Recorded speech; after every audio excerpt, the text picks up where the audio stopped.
mon écran. Est-ce que ça s'affiche bien? Ok, c'est parfait, les gars. Moi, je vois. C'est parfait, c'est parfait. Bah, merci à tous d'être là. Bon, je suppose que si vous êtes là, c'est que vous avez un petit peu connaissance de qui on est. Donc, juste pour me présenter, moi, c'est Johan. Donc, je suis dev full stack depuis 13 ans. Donc, j'ai commencé le dev il y a 13 ans. Là, aujourd'hui, j'ai deux sociétés. Donc, j'ai ma société de freelancing et une autre société avec François et Johan qui sont sur Coding Crew avec moi pour les formations en ligne sur React. Et en parallèle, je lance aussi de l'accompagnement pour freelance de mon côté, solo. Et je suis présent sur LinkedIn et YouTube depuis peu. YouTube, c'est assez récent. Donc voilà, le but c'est de donner un maximum d'infos et de billes pour que les gens puissent faire ce que j'ai fait en fait et se lancer et essayer d'avoir le parcours le mieux et le plus optimal qui soit dans leur carrière. Donc voilà pour moi. Ah, écoute, Et moi, pour toi, Ramzi? c'est Ramzi. Donc, pour ceux qui me connaissent pas, donc ça fait depuis 2018 que je dev en pro, on va dire. J'ai monté mon agence. Donc là, c'est mon activité principale. J'ai une agence web où je fais des sites vitrines pour des business que je trouve sur Google Maps. Donc, en faisant du call, donc de l'appel à froid. Et ça fait 2 ans que je me forme en continu au marketing et à la vente. En faisant des formations avec du contenu sur YouTube, etc. Et je lance en parallèle des petits produits. J'ai monté un groupe Telegram. Donc je pense qu'il y a des mecs de ce groupe qui sont là, où on discute de SaaS, micro SaaS, et surtout de vente. Euh, et quoi d'autre? Fondateur du SDD, bien entendu. Ouais, Du SDD. Raphaël, créateur original du Euh, SDD, c'est ça. ennemi, tu es maintenant la target numéro un des gens qui, qui sont pro TDD alors qu'en fait c'était juste du troll. En fait, le TDD, justement, il y a Chris Choly hier qui faisait un commentaire et il disait que TDD est devenu Tune Driven Development. Donc au final, Voilà, donc c'est bon alors, on est TDD alors. c'est bon. Voilà, on est tous Mais ouais, TDD. du coup, pourquoi on fait ce live? On fait ce live parce que bah, Ramzi et moi, on a des intérêts communs. On travaille pas exactement sur les mêmes spécificités business pour générer de l'argent, mais on s'intéresse tous les deux au marketing, à l'acquisition, à la prospection. Donc lui, c'est plus spécialisé sur le mode agence cold call. Moi, sur le mode agence, c'est plus sur l'accompagnement freelance. Mais derrière, j'ai aussi fait mon SaaS pour les cours en ligne. J'ai déjà aussi lancé des startups auparavant. J'ai aussi travaillé pour pas mal de boîtes qui sont dans le monde de la startup et qui ont fait des levées. Donc, moi, j'aime la tech, mais j'aime bien la tech quand c'est orienté business et c'est exactement pareil pour Ramsey. C'est pour ça que Ouais, là, aujourd'hui, sur complètement. les slides qu'on va vous montrer, ça va être orienté business et pas forcément tech. Donc voilà. Ouais. Donc pour pas aussi faire perdre de temps à ceux qui veulent que de la tech, là ça va être surtout comment se vendre, comment générer de l'argent quand on est dev. C'est surtout ça. Donc voilà. On veut du cash, c'est bien. Ça a le mérite d'être clair dans les commentaires. Du coup, ouais. Alors, on va commencer avec la première slide. Donc, pour générer du cash, il y a 36 moyens et encore là, la liste, elle n'est pas exhaustive. Donc, on a listé les différents composantes en fait qui pourraient vous permettre vous en tant que dev de générer du cash. Donc bah il y a le salariat classique que tout le monde connaît. Ensuite il y a le freelancing qui est très souvent en fait du salariat déguisé parce que beaucoup de gens qui sont en freelance aujourd'hui sont dans le même modèle que le salariat. C'est juste qu'en fait ils sont vendus 2 à 3 fois plus cher, enfin pas vendus mais ils touchent 2 à 3 fois plus d'argent parce qu'en fait c'est plus le patron qui cotise mais eux. Ensuite on a un dérivé en fait du freelancing qui est le soloprenariat. Donc en fait là vous avez une personne indépendante qui a réussi à faire un package, une offre et à la vendre en fait. Ça peut être de la formation, ça peut être par exemple pour du dev ça peut être de la presta très spécifique sur du Webflow par exemple pour ceux qui font du Webflow. Pour les designers ça peut être genre des packages de médias sociaux, donc pour les gens qui sont sur les réseaux sociaux qui veulent une DA, une direction artistique. Voilà, et c'est un truc que tu vends et que tu scales plus toi ton cash par rapport au temps que tu passes pour ton client, mais en fait tu fais un truc une fois, tu le productivises et tu le revends n fois. Donc c'est ça qui fait que tu as un levier qui est quand même plus fort et c'est pas incompatible avec du salariat ou du freelancing. Donc voilà, c'est une autre manière de voir le business. Il y a l'agence en mode à plusieurs et donc Ramsey, lui, en fait, on parle d'agence, mais c'est plus agence solopreneur pour le moment, mais il pourrait très bien scale pour passer à plusieurs. Donc après, il y a aussi des gens qui ne veulent pas se prendre la tête à avoir des gens à gérer, etc. Mais en gros, ces deux-là peuvent être dans la même case, sauf que là, on se retrouve avec plusieurs personnes. Il y a les SaaS, donc tu fais un produit et en gros, le SaaS, c'est Software as a Service. Donc c'est un produit que tu vas pouvoir faire, shipper, et qui va pouvoir te ramener de l'argent de manière recurring. Soit tu fais un produit qui se vend en one shot, et dans ce cas-là, ça peut pas être dans un modèle SaaS pour moi, c'est pas un SaaS. Le SaaS, c'est vraiment quand tu as du recurring, c'est que tu as une mensualité et tous les mois, tu collectes du cash. Il y a aussi la possibilité de faire du consulting et de l'audit. Ça, je sais que c'était quelque chose que je faisais au tout début en parallèle du freelancing. Donc, et même quand j'étais en salariat, j'ai commencé par faire du consulting et de l'audit. Donc c'est un bon moyen de transitionner en fait du salariat vers le freelance. Et c'est quand même quelque chose que je continue à faire en parallèle de mon activité. Et c'est ce qui fait que des fois, vous avez des heures par-ci par-là qui sont juste dédiées à ça. Et ça vous rajoute aussi du cash en plus de votre activité principale. Il y a bien évidemment l'apport d'affaires. Donc ça, c'est bien aussi quand vous n'avez pas en fait envie de prendre une mission où vous ne pouvez pas la prendre. Vous pouvez la déléguer, de trouver quelqu'un pour qu'il la prenne. Et lui, il est content. Et au passage, vous prenez un pourcentage de son chiffre. Donc c'est ça. Et il y a le personal brand. On a mis personal brand parce que ça veut tout et rien dire. Mais en gros, ce que le personal branding va vous permettre de faire sur les réseaux quand vous êtes présent, c'est d'avoir des offres de sponsors où les gens vont dire je veux bien que tu parles de mon produit et en échange je te donne par exemple X centaines d'euros, X milliers d'euros. Et c'est comme ça que ça se passe. Tu fais du contenu pour ce produit et t'es payé pour ça. Il y a l'affiliation. Donc ça va être par exemple le fait de promouvoir un produit de quelqu'un d'autre. Et si la personne elle achète par ton canal, donc ton réseau, tu récupères une com. Et donc généralement ce qui se fait sur les produits SaaS ou même les produits généralement que moi j'utilise, c'est entre 30 et 40% du montant du produit que tu récupères. Donc ça peut être super intéressant, surtout si tu as une bonne audience et que tu n'as pas de produit à vendre. On en discutera aussi tout à l'heure avec Ramzi. Et bien évidemment, il y a le coaching aussi. Le coaching, si vous avez une spécialité en fait qui fait que vous vous démarquez de gens, vous avez l'opportunité de les aider et de leur apprendre en fait votre spécialité. Et donc ça peut se formuler sous forme de coaching. Donc moi, c'est ce que je fais typiquement avec mon agence et ce que fait aussi Ramzi avec son agence. C'est que on aide les gens à faire exactement ce que nous on fait. Et donc ça, c'est mieux de faire du coaching quand tu as de la crédibilité sur un sujet et que tu l'as déjà fait avant. Donc c'est aussi quelque chose qui est faisable et qui est très rémunérateur aussi par contre. Et les formations.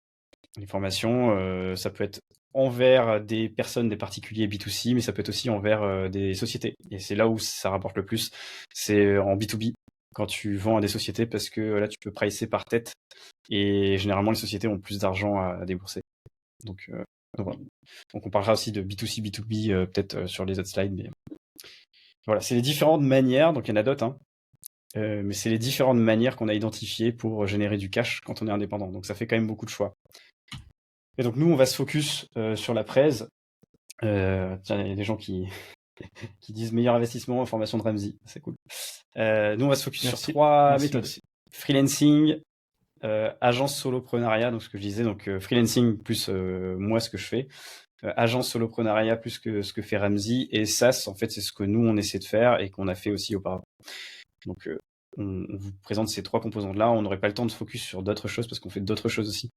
Mais c'est pour moi les trois plus demandés et les trois plus grosses en fait dans l'audience qu'on a aujourd'hui.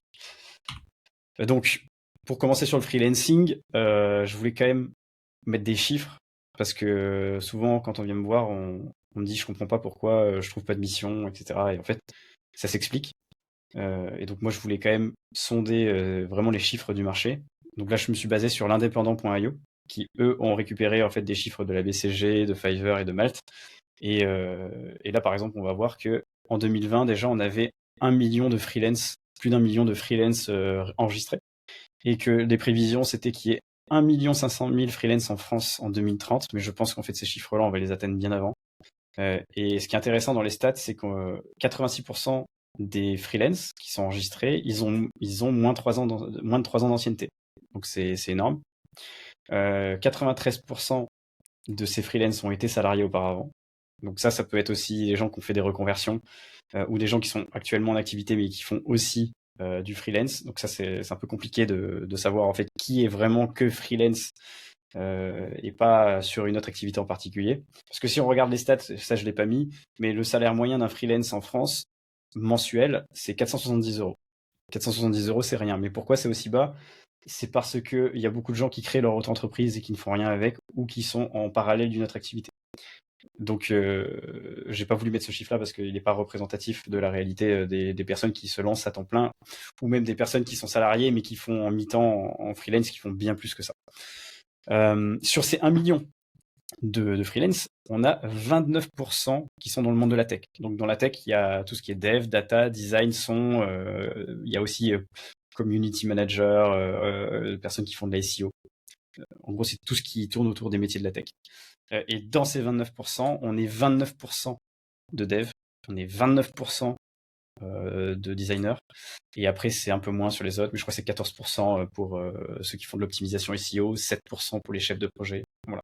Ça vous donne un peu une perspective. Donc, dans les freelances sur la tech, en dehors de tous les freelances qui sont plombiers, tout ce qu'on veut, nous, les devs, c'est vraiment la plus grosse partie, en fait. On est les plus nombreux et ça ne fait qu'augmenter. Sachant que Fiverr, j'ai vu d'autres chiffres aussi, d'autres stats, c'est entre 59 et 61% de personnes qui sont en freelance qui sont en télétravail. Ce qui est important à noter, c'est que ça veut pas dire qu'il y en a d'autres qui sont 100% dans un bureau assis avec des autres en open space, par exemple chez EDF. Enfin, c'est pas ça. C'est 59% en télétravail et il y en a 15, je crois, qui sont en coworking. 15% qui sont en coworking, c'est quand même énorme. Donc en fait, c'est vraiment une minorité qui travaille dans des bureaux pour des clients. Donc c'est quand même rassurant pour se dire, négocier le télétravail, c'est toujours faisable. Il faut juste savoir où trouver les missions. Il faut savoir aussi, et c'est ça, je trouvais ça intéressant, c'est que quand on est freelance, faut pas se reposer sur ses lauriers. Hein, ça fait que ça soit pour de la tech ou pour se vendre. Et en fait, on voit qu'il y a quand même en moyenne 4 heures de formation par semaine pour un freelance. En fait, un freelance se forme 4 heures par semaine en moyenne. Donc si vous ne formez pas 4 heures par semaine, vous êtes en dessous de la moyenne. donc c'est vous former, je pense que ça peut être de la tech dans votre spécialité pour pas perdre de pied, même si vous êtes entre deux missions. Mais c'est aussi important de se former à autre chose. Quand vous êtes indépendant, vous n'êtes pas juste un ouvrier du code, quoi. Typiquement, si vous êtes dev et que vous regardez, vous devez être votre propre manager, vous devez être votre propre commerciant, vous devez aller voir les gens, vous devez générer des opportunités. Et c'est ce qui devrait être en fait normalement le numéro 1 pour quelqu'un qui est indépendant, c'est de se focus plus sur de l'acquisition prospection, plus que sur sa spécialité. Donc ça, on en reparlera après. Propre comptable aussi dans le freelancing. Ouais, je n'ai pas les chiffres par rapport à ça, mais voilà, moi je vous ai mis les plus importants. 74% des freelances ont leur majorité de sources de revenus grâce à leur réseau pro et leurs recommandations. Donc en fait, c'est grâce à leur propre réseau. Donc en fait, ce réseau-là, ils se le sont peut-être construits en allant voir des gens ou en ayant peut-être chopé l'opportunité sur les réseaux sociaux ou des plateformes. Mais ce qui veut dire qu'une fois que la personne elle a eu les premiers contacts et que ça s'est bien passé, la majorité en fait des sources de revenus qu'elle a, ça continue avec ces personnes-là ou des gens qui viennent de ce réseau-là. Donc c'est vraiment important de se dire qu'une fois que vous avez signé avec un client, il faut vraiment que ça se passe bien, il faut vraiment que vous récupériez de la preuve sociale, que vous montriez en fait que vous faites du bon travail. Et ces gens-là, de toute façon, il y aura de grandes chances que dans leur réseau professionnel, ils aient besoin aussi de personnes comme vous et qui vous recommandent. Et c'est pour ça que c'est super important et il ne faut pas le négliger. Et 42% des freelances ont leur mission grâce à des réseaux sociaux et des plateformes. Donc en fait, dans les 74%, il y en a certains aussi là qui utilisent cette méthode-là et certains qui utilisent cette méthode-là. C'est pas genre on n'est pas au-dessus de 100%. C'est pas genre il y a que cette méthode-là, il y a que cette méthode-là et que cette méthode-là. Voilà, faut se dire qu'il y a quand même 42% des sources de revenus des gens qui proviennent de réseaux sociaux et de plateformes. C'est quand même pas dégueu. Donc réseaux sociaux, c'est notamment LinkedIn. C'est un des premiers pour les devs. Et plateforme, c'est Malte, le Comet, la crème de la crème, etc. Donc il faut être présent sur tous ces trucs-là. Et ce qui est intéressant, et tous les gens qui viennent me voir en call, hein, sans exception, sur tous les calls que j'ai eu, les gens me disent ouais, j'ai des ESN qui me contactent, j'ai des agences de recrutement qui me contactent, je fais des entretiens, j'ai pas de réponse, etc. Ben voilà, ouais. C'est 19% et ça en baisse, hein. Ça fait que baisser. Faut se dire que ce modèle-là, ce mode en mode passif, on essaie juste de remplir nos bases de données de vos CV pour ensuite aller les revendre à des grands comptes dès qu'ils ont des besoins, c'est la minorité. Donc ne faites pas que cette strat-là, sachant qu'on est de plus en plus et que la majorité des gens vont directement sur ce truc-là, quoi. Donc c'est ça que je voulais vraiment mettre en avant. Donc les stats sont claires, hein. Il y a de plus en plus de freelance et les difficultés, elles sont toujours énormes. Donc les gens me disent ouais, je sais pas en fait où chercher. J'ai pas de réponse, je sais pas comment sortir du lot. Il y a par exemple sur les entretiens, il y avait 10 personnes juste avant moi qui ont passé un entretien. Donc c'est dur de sortir et d'avoir l'opportunité.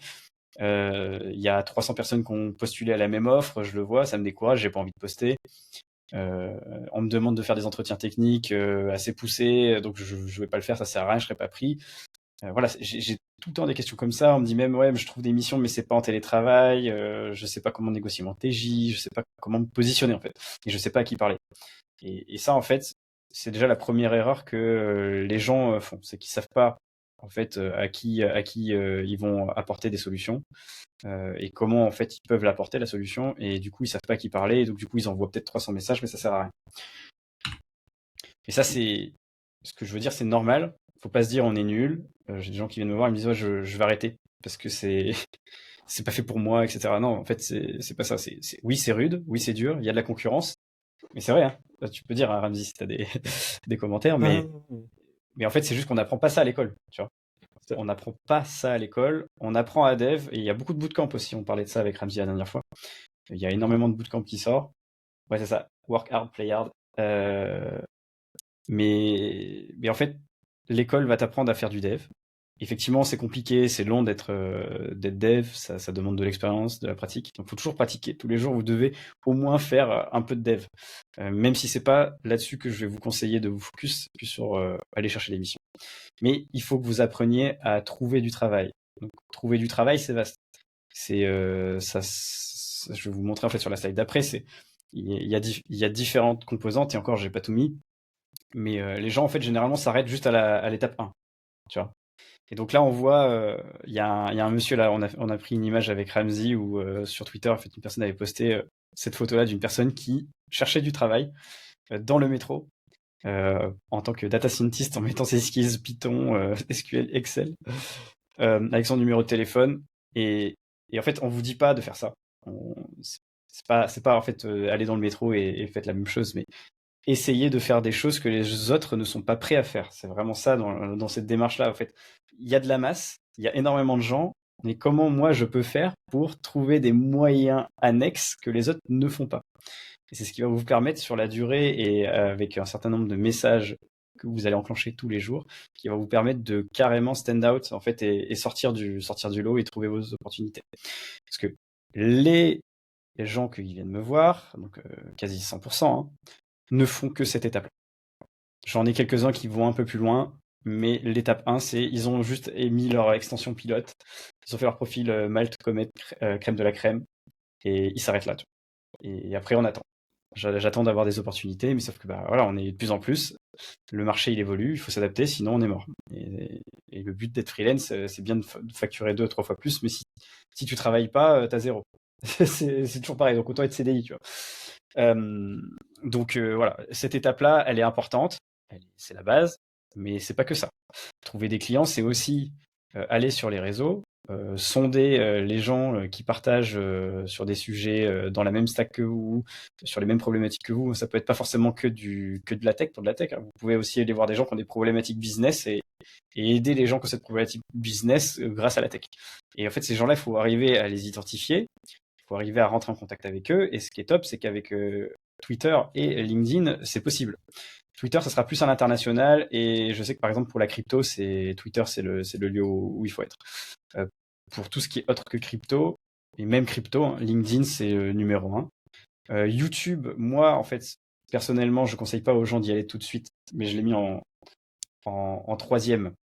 Parce que moi, ça m'a aussi apporté des opportunités autres que juste de la presta, mais ça m'a aussi rajouté en crédibilité, conforté mon assise en fait sur mon expertise. Donc les gens, quand ils voient que je parle de sujets tech, que je fais des tutos sur YouTube, que je suis actif sur LinkedIn et que j'engage des conversations tous les jours sur LinkedIn avec des gens, bah, j'ai des opportunités. Et moi, ça, j'ai envie de le garder aussi pour continuer à faire de l'apport d'affaires en parallèle. Moi, j'ai mon business de prestat de service où je travaille pour mon client 4 jours sur 5, mais j'ai aussi moi le business de accompagnement et où je suis obligé de me vendre sur les réseaux, et pareil l'affiliation. Donc je suis tout le temps obligé de faire de la prospection via ces canaux-là.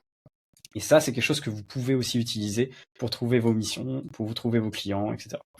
Et le troisième truc qui est vraiment sous-coté, et ça m'a aidé de fou au tout début, c'est voilà, il y a un truc qui s'appelle Google Maps. Hein. De toute façon, Ramsey va en parler, c'est son expertise, qui vous permet d'avoir des numéros de téléphone, appeler des boîtes, que ce soit pour trouver des missions, enfin sonder, quoi. Aller directement vers la bonne personne et récupérer le feedback instantané.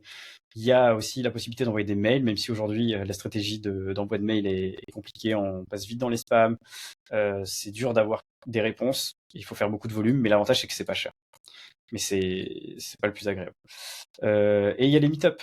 Allez voir des événements où il y a des gens qui font ce que vous faites. Là, vous allez sympathiser avec d'autres devs. Vous allez avoir les opportunités de ces mecs-là. Et quand vous voyez quelqu'un physiquement, moi personnellement, j'ai eu mes premières opportunités comme ça. J'étais dans des after-work avec des gars en fait qui étaient dans un open space où je travaillais, et j'allais une fois par semaine. Et le jeudi soir, on avait des after-work. Et là, on parle tech, on parle, voilà, moi aujourd'hui je travaille pour tel client, toi tu fais quoi? Et lui me dit, ah moi je travaille pour tel client, mais on recherche un gars pour nous faire cette partie-là. Et voilà, du coup, première opportunité de signer. Après, ça se passe bien, vous avez encore des recommandations de ces personnes-là. Et voilà, ça commence par ce genre de choses aussi. Physiquement, sortez de chez vous, allez voir les événements à côté de chez vous. Et en parallèle, contactez des gens qui sont comme vous, qui font la même stack, mais qui travaillent déjà chez des clients. Vous pouvez aller voir sur Malte. Trouver ces personnes-là après sur LinkedIn et engager la conversation. C'est sûr que c'est plus efficace si vous trouvez déjà des gens qui font la même stack que vous, mais qui sont déjà en mission, quoi. Parce que si vous parlez avec des gens qui cherchent aussi, ça va pas forcément vous avancer. Donc priorisez. Je dis pas qu'il faut pas être habillé avec des gens qui n'ont pas de mission, mais voilà, dans votre stratégie, c'est quelque chose qui doit rentrer en compte, parce que vous pouvez pas engager de manière illimitée des messages avec des gens sur LinkedIn. Vous avez des crédits. Vous avez du temps aussi, et le temps c'est de l'argent. Et si vous n'avez pas de quoi payer votre loyer, c'est dommage. Donc voilà, ce qu'il faut faire avant de prospecter, c'est bien d'être au clair sur ce que tu veux faire, à qui tu veux parler. Est-ce que tu es vraiment dans un mood de faire du freelance et de travailler pour quelqu'un tous les jours? Est-ce que tu es vraiment là en mode j'ai envie de faire mon business, mon agence, mon SaaS? Qu'est-ce que tu veux faire en fait? Une fois que tu sais ce que tu veux faire, tu regardes le marché, tu regardes comment ça se passe, qui en recherche d'emploi, qui propose des missions, quels sont les tarifs par rapport à l'expérience, qu'est-ce que les gens qui proposent par exemple 400 € de TJ ont fait de plus que moi. Et c'est toujours de regarder en fait ce que les autres font pour vraiment pas avoir l'air d'un ahuri quand tu es en entretien et qu'on te demande c'est quoi ton tarif, quoi. Faut que tu sois au clair là-dessus. Que tu dises pas au doigt mouillé je suis à tel tarif, et qu'en fait le gars il te dit bah non, t'es trop cher. Faut que tu connaisses ça sur le bout des doigts. Et une fois que tu sais à qui tu parles, comment ça se passe dans le marché, etc., t'optimises ton profil. Et ton profil, il faut qu'il soit attrayant. Quand on va dessus, c'est un peu ta devanture, quoi. Quand tu es dans une rue et que tu vois une boutique, il n'y a pas une belle devanture, t'as pas envie de rentrer dedans. Donc quand tu vas envoyer des messages, la première chose que la personne va faire, c'est elle va aller sur ton profil, elle va regarder, elle va faire « Ah putain, ok, photo présentable, professionnelle. Sa bannière, elle me dit tout de suite ce qu'il fait. Son titre, il est clair et concis, je sais quel stack il fait. » il y a quelqu'un qui dit « Il y a quelqu'un ici. Yes. Salut Chris, salut Ola. » Ouais, il y a beaucoup de monde là, ça commence à monter. Donc voilà, il faut vraiment que tout soit vraiment carré.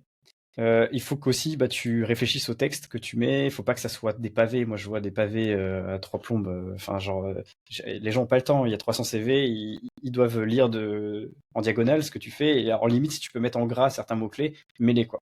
Les expériences, faut qu'aussi elles soient bien pensées. Ne mets pas tout ce que tu as fait dans ta vie, mais les expériences qui sont relevant dans ce que toi tu veux faire. Pas forcément dire que tu fais du Java si c'est pas ce que tu as envie de faire chez le client. Donc ça, à la limite, tu le vires. Et donc voilà. Et ensuite, après ça, et uniquement après ça, tu peux penser à prospection.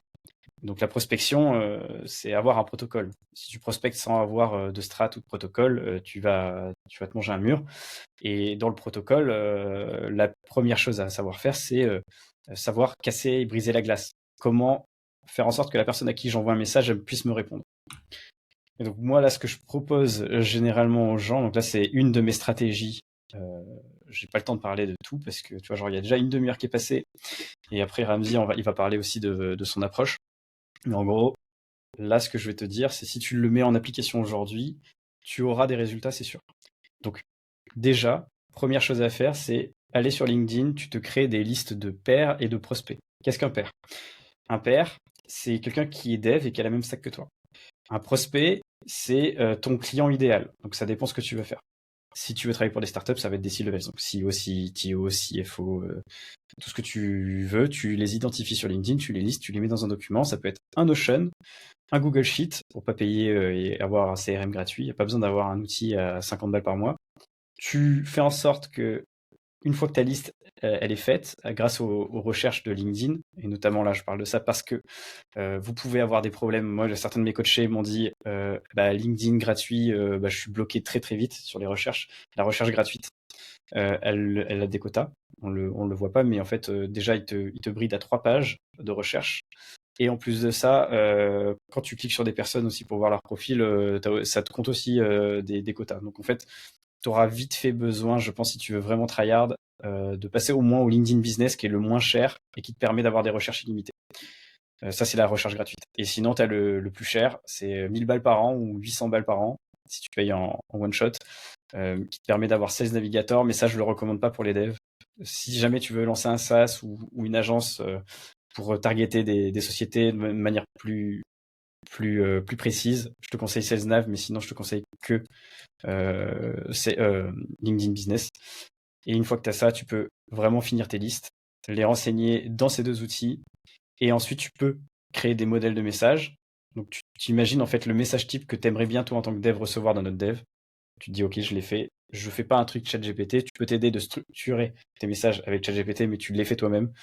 Tu les envoies manuellement à chacun des devs que tu as listés. Tu regardes si ça marche et si tu as des bons taux de réponse. Tu fais toujours en sorte d'avoir des ouvertures à la fin des messages. Il faut toujours que ça donne envie de répondre, qu'il y ait une question, par exemple. Donc ça, c'est vraiment super important. Et si ça marche, là, tu peux te dire plus tard, je fais des snippets ou j'automatise avec des outils comme La Grosse Machine, Wallaxy, Phantom Buster. Voilà, ce genre de choses. Mais ne cherche pas à automatiser tant que tu n'as pas fait toutes ces étapes manuellement et que tu n'as pas itéré plusieurs fois. Et donc, c'est toujours la même chose, que ça soit un prospect ou un pair. Une fois que tu as envoyé ton message, et je te conseille d'en faire au moins 15 par jour, si tu veux vraiment avoir des résultats rapides, c'est de finir par avoir un rendez-vous soit avec le dev de 15 minutes pour sympathiser, échanger, et avec un prospect pour avoir un entretien. Donc pour les devs, la technique, c'est tu sympathises avec eux, tu n'essaies pas de faire ton opportuniste, mais tu t'en fais des potes, et l'idéal, c'est que tu aies des choses à montrer, que ça soit sur GitHub ou qu'ils voient en fait dans les discussions que tu es quelqu'un de pertinent ou que tu partages ou tu commandes des trucs sur LinkedIn vraiment de qualité. Donc la personne, elle aura aucun doute que tu es une personne compétente et ça ne t'empêchera pas après de lui demander de faire de l'apport d'affaires inversé. En gros, tu lui proposes de prendre un cut sur ton TJ pour trouver du coup une mission ou te pousser à son client. Donc voilà, c'est ça en fait la strat. Donc je te dirais c'est entre 30 et 50% de dev et sinon, du coup, 60% de prospects, quoi. Il faudrait que tu contactes avec tes crédits, sachant que 15 conversations par jour, ça te fait 105 messages par semaine, 420 par mois. Donc autant te dire que même si tu as 1% de conversion, c'est déjà 4 à 5 rendez-vous de bookés par mois, tu vois. Donc ça doit être vraiment votre focus aujourd'hui si vous voulez trouver des missions. Et voilà. Donc j'ai mis aussi l'outil qui est gratuit que j'utilise moi pour pas faire de l'automatisation, mais au moins avoir des messages préfaits que je peux modifier rapidement et pour pas perdre de temps parce que j'ai trop de monde en fait sur LinkedIn. Je peux pas en fait à chaque fois faire des messages custom. Donc voilà, je vous conseille de faire ça. Donc si toi ça t'intéresse d'aller plus loin sur cet aspect-là, de voir en fait les autres techniques que moi je propose aussi à mes coachés. Moi, je te fais un appel gratuit de 30 minutes où je réponds à toutes tes questions. C'est personnalisé en fonction de ton contexte. Je te donne aussi les astuces que je donne à mes coachés. Et en 30 minutes, tu auras des déblocages. Donc là, il y a des gens qui ont mis du coup des avis sur ce que j'ai fait. Donc vous pouvez regarder sur LinkedIn, j'en ai plusieurs et ça ne fait qu'augmenter. Mais voilà, en gros, n'hésitez pas à prendre rendez-vous sur ma page, là, donc j'ai le QR code si vous voulez le scanner. Et là, il y a une question, pour le rendez-vous, tu envoies un calendrier. Ouais, en gros, tu peux avoir un calendrier où même sur LinkedIn, tu peux mettre en fait un bouton, prendre un rendez-vous en dessous de ta timeline. Et les gens, en fait, tu leur dis d'aller prendre un rendez-vous là-dessus s'ils sont intéressés, ou tu leur envoies directement un message vers ton calendrier dans le chat. C'est comme ça que ça se passe. J'ai pas eu trop le temps de regarder les questions. Au pire, on les dépilera à la fin. Je vais laisser Ramzi Ouais. enchaîner et après on reparcourt les questions. Donc voilà. Ouais, donc ça c'est moi qui faisais le mariole quand je faisais de l'open source parce que je codais partout dans Paris et je pensais que avoir un GitHub bien rempli ça allait m'amener des opportunités. Moi je me disais ah ouais les mecs ils vont me trouver sur GitHub, ils vont voir que je fais des pull requests etc. Du coup je vais avoir du taf. J'ai jamais eu aucune opportunité donc les gars open source etc. C'est cool mais c'est pas ça qui va vous faire trouver des opportunités. Attends, juste je réponds à une question que j'ai vu passer dans le chat. Il y a deux mecs qui ont posé la question. Ils demandaient si la presse, elle sera, on pourra partager la presse. Ouais. Pas de souci. On pourra partager la presse, les documents et ça sera même en rediff sur YouTube. Ouais, voilà. Ok. Voilà. Et du coup, c'est ce qui m'a. En fait, moi, j'en ai eu marre de coder. J'ai fait un burn-out et j'ai fait la rencontre entre guillemets enfin sur internet d'un mec qui s'appelle Tougan qui fait des formations marketing. J'ai pris sa formation, je me suis formé, ça fait 2 ans en continu que je me forme avec lui et plein d'autres contenus sur YouTube. Et c'est ce qui m'a permis en fait d'avoir cette vision business, cette vision monétisation. Et c'est pour ça que sur LinkedIn, je parle beaucoup de monétiser ses projets et pas faire de la technique pour faire la technique. Et c'est ce qui m'a permis de faire des projets, avoir des notifications Stripe, avoir des rentrées d'argent en étant totalement indépendant. Si tu peux passer à la slide suivante. Merci François. Yes, mon site c'est pour ceux qui veulent visiter, mais c'est le QR code. Vous scannez le QR code et vous êtes sur mon site. Donc moi je vais vous parler 5 minutes de mon agence et ensuite on ira sur la partie SaaS parce que j'ai pas trop envie de parler du modèle d'agence pendant la presse parce que je pense pas que ça intéresse énormément de personnes. Mais pourquoi j'ai monté mon agence parce que moi je me suis expatrié, donc pour avoir du full remote, parce que je cherchais des missions freelance. Il s'appelle Tugan comme ça, ouais, Tugan Barra. Mais par contre, c'est bizarre parce que je réponds dans le chat et il y Ouais, a des fois mon message il passe, mais des fois il passe pas quoi. Donc je répondrai à l'oral, mais je vais pas envie de couper ouais. Ramzi. Ok. Ouais. Donc ouais, pourquoi j'ai monté mon agence parce que moi je suis à l'étranger, je peux pas me permettre de trouver, même si je trouve des missions en remote, je peux pas me permettre de venir une fois par semaine, une fois par mois au début de la mission, etc. Donc moi ça me permet d'être full remote, donc je bosse solo, d'où je veux, libre géographiquement, libre au niveau du temps et de manager mon temps comme je veux. Ça c'est super important pour moi. Si j'ai envie de faire quelque chose à 15h, je le fais. Si j'ai envie de faire quelque chose à 11h du matin, je le fais. Si j'ai envie de bosser à minuit, je bosse à minuit. Euh, donc, je travaille quand je veux et d'où je veux. La liberté. Ouais, complètement. Slide suivante. Non, juste attends 2 secondes. Ok. Raccourci pour faire de l'argent instant sans avoir à build. Donc, ce business, il me permet de pas avoir à build, par exemple, comme sur le modèle du SaaS, où tu vas build quelque chose et ensuite essayer d'avoir tes premiers utilisateurs. Là, c'est le contraire. Tu vas chercher tes premiers clients et ensuite build un site que tu vas livrer. Donc, tu closes, tu build et tu encaisses de l'argent. Voilà. Donc, tu peux passer à la slide suivante. Ouais. Donc j'ai l'impression d'être en 2018 quand je recevais plein d'émissions sur Malte. Donc moi quand j'ai commencé Malte, donc c'était en 2018 quand j'ai fini ma formation à 42, il n'y avait pas énormément de personnes sur Malte. Il n'y avait pas énormément de devs et je recevais pas mal de missions. Genre toutes les semaines je recevais pas mal de missions. Les mecs ils me répondaient. Alors que aujourd'hui je reçois quelques missions, j'en reçois moins et quand je réponds, bah, on me répond moins. Donc là, avec ce business d'agence, j'ai l'impression de revenir à l'époque où personne n'était sur Malte. Donc là, en fait, la plupart des devs, ils font pas de call. eux, ce qu'ils font, c'est ce que Johan il a expliqué dans la première partie. Ils s'inscrivent sur des plateformes, ils attendent qu'il y ait des missions qui arrivent et c'est tout. Alors que là, moi, je suis proactif, c'est moi qui vais appeler directement des business et j'ai tout un protocole que je mets en place pour les faire passer à l'action et pour leur donner envie Ouais. d'avoir un site internet. Il y a des Donc, questions. Euh, ouais. En gros, est-ce qu'il y a des barrières pour entrer dans le système d'agence ou de freelance? PS, je suis dev junior. Mhm. Il n'y a pas vraiment de bannière, enfin de barrière. C'est vraiment ta faculté, toi, à aller créer des opportunités, en fait. C'est toujours pareil. Et ta faculté à gagner en valeur perçue. Donc, montrer que tu es quelqu'un de compétent. Parce que je connais des gens qui sont très forts techniquement, mais qui savent pas se vendre et en fait, ils trouvent pas non plus, tu vois. Ouais, complètement. Après, c'est sûr que ça aide pas d'être junior, clairement. Mais je connais des mecs juniors qui trouvent des missions sans problème. Donc Mm. oui, faut vraiment avoir cette faculté-là, en fait, ces soft skills. Euh, pour les utilisateurs de Casper, comment vous justifiez en cold call le numéro récupéré par magie auprès de la personne concernée? Ouais, ça peut-être que Ramsey peut dire si Bah, tu moi, l'utilises. j'utilise pas Casper, moi, j'utilise uniquement Google Maps. Ouais, Et sur Google Maps, t'as le numéro qui est public.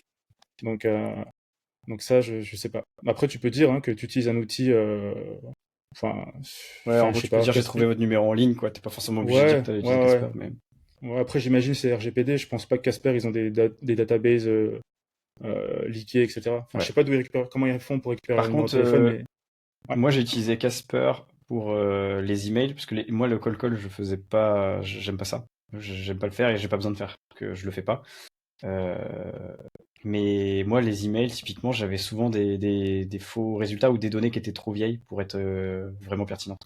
Donc, je suis pas trop fan de ce genre d'outils, même si c'est pas mal l'enrichissement, mais il y a quand même de faux résultats, quoi. Donc, pour finir sur cette slide, donc les gars, ce qu'il faut vous dire, c'est plus la barrière à l'entrée elle est haute, moins il y a de personnes qui vont essayer de la franchir. Donc là, Ouais, par c'est exemple, ça. sur l'agence, la barrière à l'entrée elle est assez haute parce que quand tu Attends, dis à quelqu'un, ouais, ouais. Sur cette slide-là ouais, ou reviens, l'après? ouais, non, reste là-dessus, je te dirai.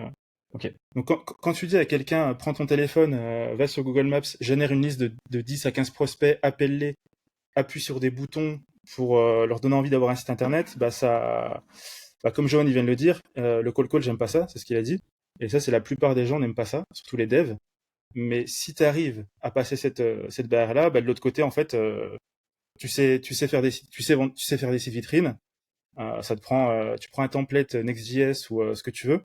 Ça te prend Ou Webflow. 24-48 heures. Webflow, ouais, Ouais. du no-code. Ça te prend 48 heures, le site il est fini, tu l'héberges et t'encaisses l'argent. Donc c'est juste ça en fait qu'il faut vous dire, c'est que forcément Malte, il n'y a pas de barrière à l'entrée, c'est tu t'inscris, tu fais ton profil et t'attends. Donc tu as tous les devs qui font la même chose. Donc forcément Euh, beaucoup de concurrence. Est-ce que il y a une limite d'âge 46 ans, par exemple? Non, non, il n'y a pas de limite d'âge. Ça n'a pas d'âge. Sur En gros, est-ce que la barrière à l'entrée, je pense, est-ce que ah 46 ans, c'est un problème de commencer à 46 ans, tu vois? Non. bah non, je pense pas. Si à partir du moment où tu as un téléphone et tu parles, tu sais parler. En fait, le modèle d'agence, l'avantage, c'est que peu importe ton âge, peu importe ta enfin, juniorité, seniorité, c'est sûr que on s'en fout en fait. Et même de là où tu vis, on s'en fout. Sur le freelancing, il y a des gens effectivement qui vont beaucoup plus regarder ça. Mais pour le modèle de Ramsey, c'est bien plus facile. Euh, pour répondre à Benjamin qui demande avant que sa question elle parte, tu l'héberges toi-même ou c'est le client? Alors, les clients, en fait, ce qu'il faut que tu te dises, c'est que moi je target des architectes, des avocats, etc. Ils sont pas tech du tout. Il faut pas leur parler de tech. En fait, il faut que tu parles comme si tu parlais à un gamin de 14 ans. Lui, il sait pas ce qu'il veut. Il sait qu'il veut un site internet. Il sait pas c'est quoi l'hébergement. Il sait pas c'est quoi le nom de domaine. Donc c'est toi qui gères tout. Moi, comment je fais? J'héberge sur Vercel. Je crois que Vercel, t'as le droit en gratuit à 200, je crois, 200 repos linkés au Vercel, donc t'es large. Et c'est moi qui m'occupe de tout. En gros, moi, ce que je livre, c'est un lien avec son site internet. Et c'est moi qui est responsable de son site. De toute façon, c'est contractualisé, il y a un contrat, etc. Slide suivante. Ouais. Hop, j'étais sur les chats, nickel. Ouais. Donc, agence de méthode, tu as le cold email et le cold call. Donc, le cold email, encore une fois, la barre d'entrée, elle est pas haute. Parce que chacun peut faire un. Tu prends ChatGPT, tu génères un message, un email, tu l'envoies à, je sais pas, une liste de 100 prospects, tout le monde peut le faire. C'est pour ça que tu n'as pas un gros taux de réponse, parce que les mecs, en fait, ils se font spammer et ils sont pas obligés de répondre. Tu peux finir en spam si le domaine de de ton mail n'a pas une bonne réputation. Alors que le cold call, barrière à l'entrée haute, donc moins de personnes le font. Taux de réponse élevé parce que c'est un appel, c'est du direct. Du coup, tu as directement le prospect au téléphone et tu peux lui dérouler ton script de vente. Alors attends, s'il y a Simon qui pose une question, salut, je suis en décalé. Peut-être que ma question est HS maintenant, mais combien tu charges les sites vitrines et quelle est ta cible? Ok, moi, ma cible, c'est avocat, architecte, notaire. Après, tu peux aller sur ce que tu veux. Euh, et je facture entre 1000 et 2000 pour du site vitrine. C'est-à-dire, il n'y a pas de back-end, il n'y a rien. Tu prends un template, tu le soumets à tes prospects, à ton client, et ils choisissent un template et ils vont dessus. Parce qu'en fait, ce qu'il faut vous dire, c'est qu'il n'y a pas de design à faire, il n'y a rien. Quand je vous dis c'est des enfants de 14 ans, de 8 ans, c'est des enfants de 8 ans. C'est comme si tu prends un enfant, tu vas avec lui au magasin, tu lui dis quel jouet tu veux. Le mec, il va pas te dire ah mais moi je veux un jouet qui fait ci, qui fait ça, qui fait ça. Il va regarder, il va voir celui-là, bon il fait la lumière, je veux celui-là. Là c'est pareil. Tu lui envoies plusieurs templates et il choisit un template. Euh, alors attends, je reviens sur les questions. C'est vrai qu'il y a plein de business à côté de chez moi, majoritairement restauration, qui n'ont pas de site ou des sites nuls. Bilal, tu vois, tu peux te générer une liste de prospects avec Google Maps. Dans ta ville, tu tapes restauration, restaurant, ce que tu veux. Tu as leur numéro de téléphone, t'appelles et tu te présentes en tant qu'agence et tu vas voir qu'il y a forcément des mecs qui veulent un site internet. Et il y a des Ouais, méthodes carrément. pour, euh, pour leur faire comprendre qu'un site internet, c'est important pour être référencé, etc. Quelle parole faut-il dire au client pour le convaincre de créer un site web STP Ramsey? J'ai passé plusieurs appels, mais j'ai eu 100% de refus. Parfois, la personne écoute ce que je dis et raccroche directement. Alors, ça, c'est parce que tu n'as pas la bonne approche. C'est sans doute parce que tu essaies de vendre dès le premier appel. Moi, je Hum. vends jamais dès le premier appel. J'ai un protocole en 3 appels et c'est uniquement lors du 3e appel que tu vends. En gros, le premier appel, c'est un appel de prise de rendez-vous, de présentation de prise de rendez-vous, où tu dis à ton prospect, tu appuies sur des douleurs. Le deuxième appel, c'est un appel où le prospect va te parler de son besoin. Et le troisième appel, c'est un appel où tu vas présenter les devis et faire ton closing. Mais ça, j'en parle beaucoup plus dans. Enfin, si tu veux, prends un call, scanne le QR code, va sur mon site, prends un call découverte avec moi, puis on en parlera. Attends, je reprends juste le chat pour être sûr que j'ai répondu à tout. Et tu fais du revenu passif en plus de tes 2 cas de landing, genre monthly, nom de domaine, tout ça. Alors, revenu passif, en fait, ça c'est. Moi, j'ai pas de formule où je fais du passif, du recurring. Il y en a qui font ça. Tu peux faire. Moi, je fais du one shot. Et si tu veux, tu peux dire, voilà, un site internet, ça va coûtera. C'est un abonnement de 300 € par mois, 200 € par mois, c'est toi qui vois. Moi, je suis parti sur du one shot. Surtout que le recurring avec Webflow, c'est facile. Il y a un truc qui est vraiment fait pour ça et enfin, c'est un modèle qui peut marcher. Je réponds à une question de So. Quelle est ta meilleure expérience avec un client? Alors, ma meilleure expérience avec un client, ça c'est bien, c'est quand tu appelles quelqu'un, dès le premier appel, toi tu te dis, t'es là, tu te dis, il faut que j'appuie sur les bons boutons, faut pas que le mec il s'impatiente et tout. Tu te présentes en tant qu'agence et le mec il te dit, ah c'est cool que vous m'appelez parce qu'en fait on avait besoin d'un site internet et on n'a jamais pris le temps de contacter une agence. Et là en fait, t'as ces gros raccourcis. C'est direct bon. T'as... Ouais. Exactement. Et ça, il y en a pas mal. Hein. Il y en a pas mal. Et la pire, ouais, je veux pas dire la pire, j'ai pas eu de mauvaise expérience, mais ce qui est frustrant, c'est quand t'appelles et le mec il te dit ah bah écoutez, c'est vrai qu'on n'a pas de site internet, mais on a déjà contacté quelqu'un, puis le site il est en construction. En Ouais. fait, t'es arrivé trop tard. Mais ça, tu peux pas le savoir. Ouais. Et ça, c'est un peu frustrant. Et c'est pas la Ça, il y pire en aura expérience. toujours. Quoi. Ouais, ça, voilà, tu peux pas le Ouais. savoir avant. Quoi. Je pense que la pire expérience, c'est ça m'intéresse pas, on te raccroche au nez, quoi. Et encore, Ouais, tu sais, ça doit être normal, ça. je suis un mec, j'ai eu des expériences assez extrêmes dans ma vie. J'ai dormi caché Oui, c'est dans un meuble à 42 pendant 1 an. Donc un mec au téléphone qui me qui dit, dit non, c'est pas intéressé. qui m'insulte et qui me raccroche au nez, next quoi. Tu sais. En fait, ce qu'il faut vous dire les gars, c'est quand vous faites du call, le mec en fait il va pas au téléphone, il va pas sortir du téléphone et te choper par le col, tu vois, te dire mec enfoiré, tu vois, pourquoi tu me rappelles, t'es le quatrième, tu vois.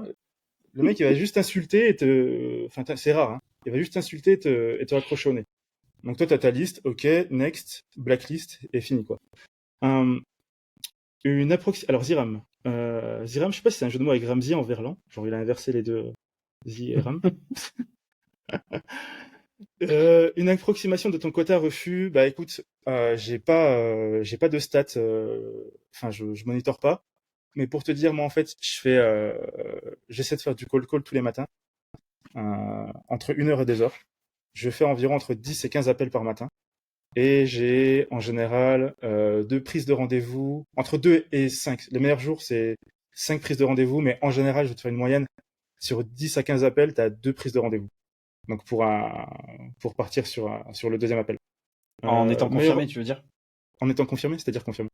C'est-à-dire en ayant l'habitude de closer, enfin de parler, quoi. Bah, Parce qu'en fait, ça, quand tu es au tout ça, début, ça tu auras dépend. forcément des Bah, moins bons résultats, quoi. c'est sûr qu'au début, bah après moi je fournis dans mon accompagnement et dans mon coaching, je fournis les scripts et je brief sur Hmm. comment parler. Par exemple, tu as Nicolas Dio que les mecs doivent connaître. Ouais.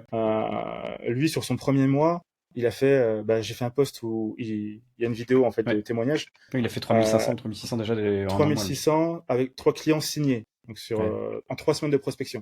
Donc là, on parle de clients signés, Et 1 heure par facturés. jour. 1 heure, ouais, et lui, il prospecte 1 heure par jour.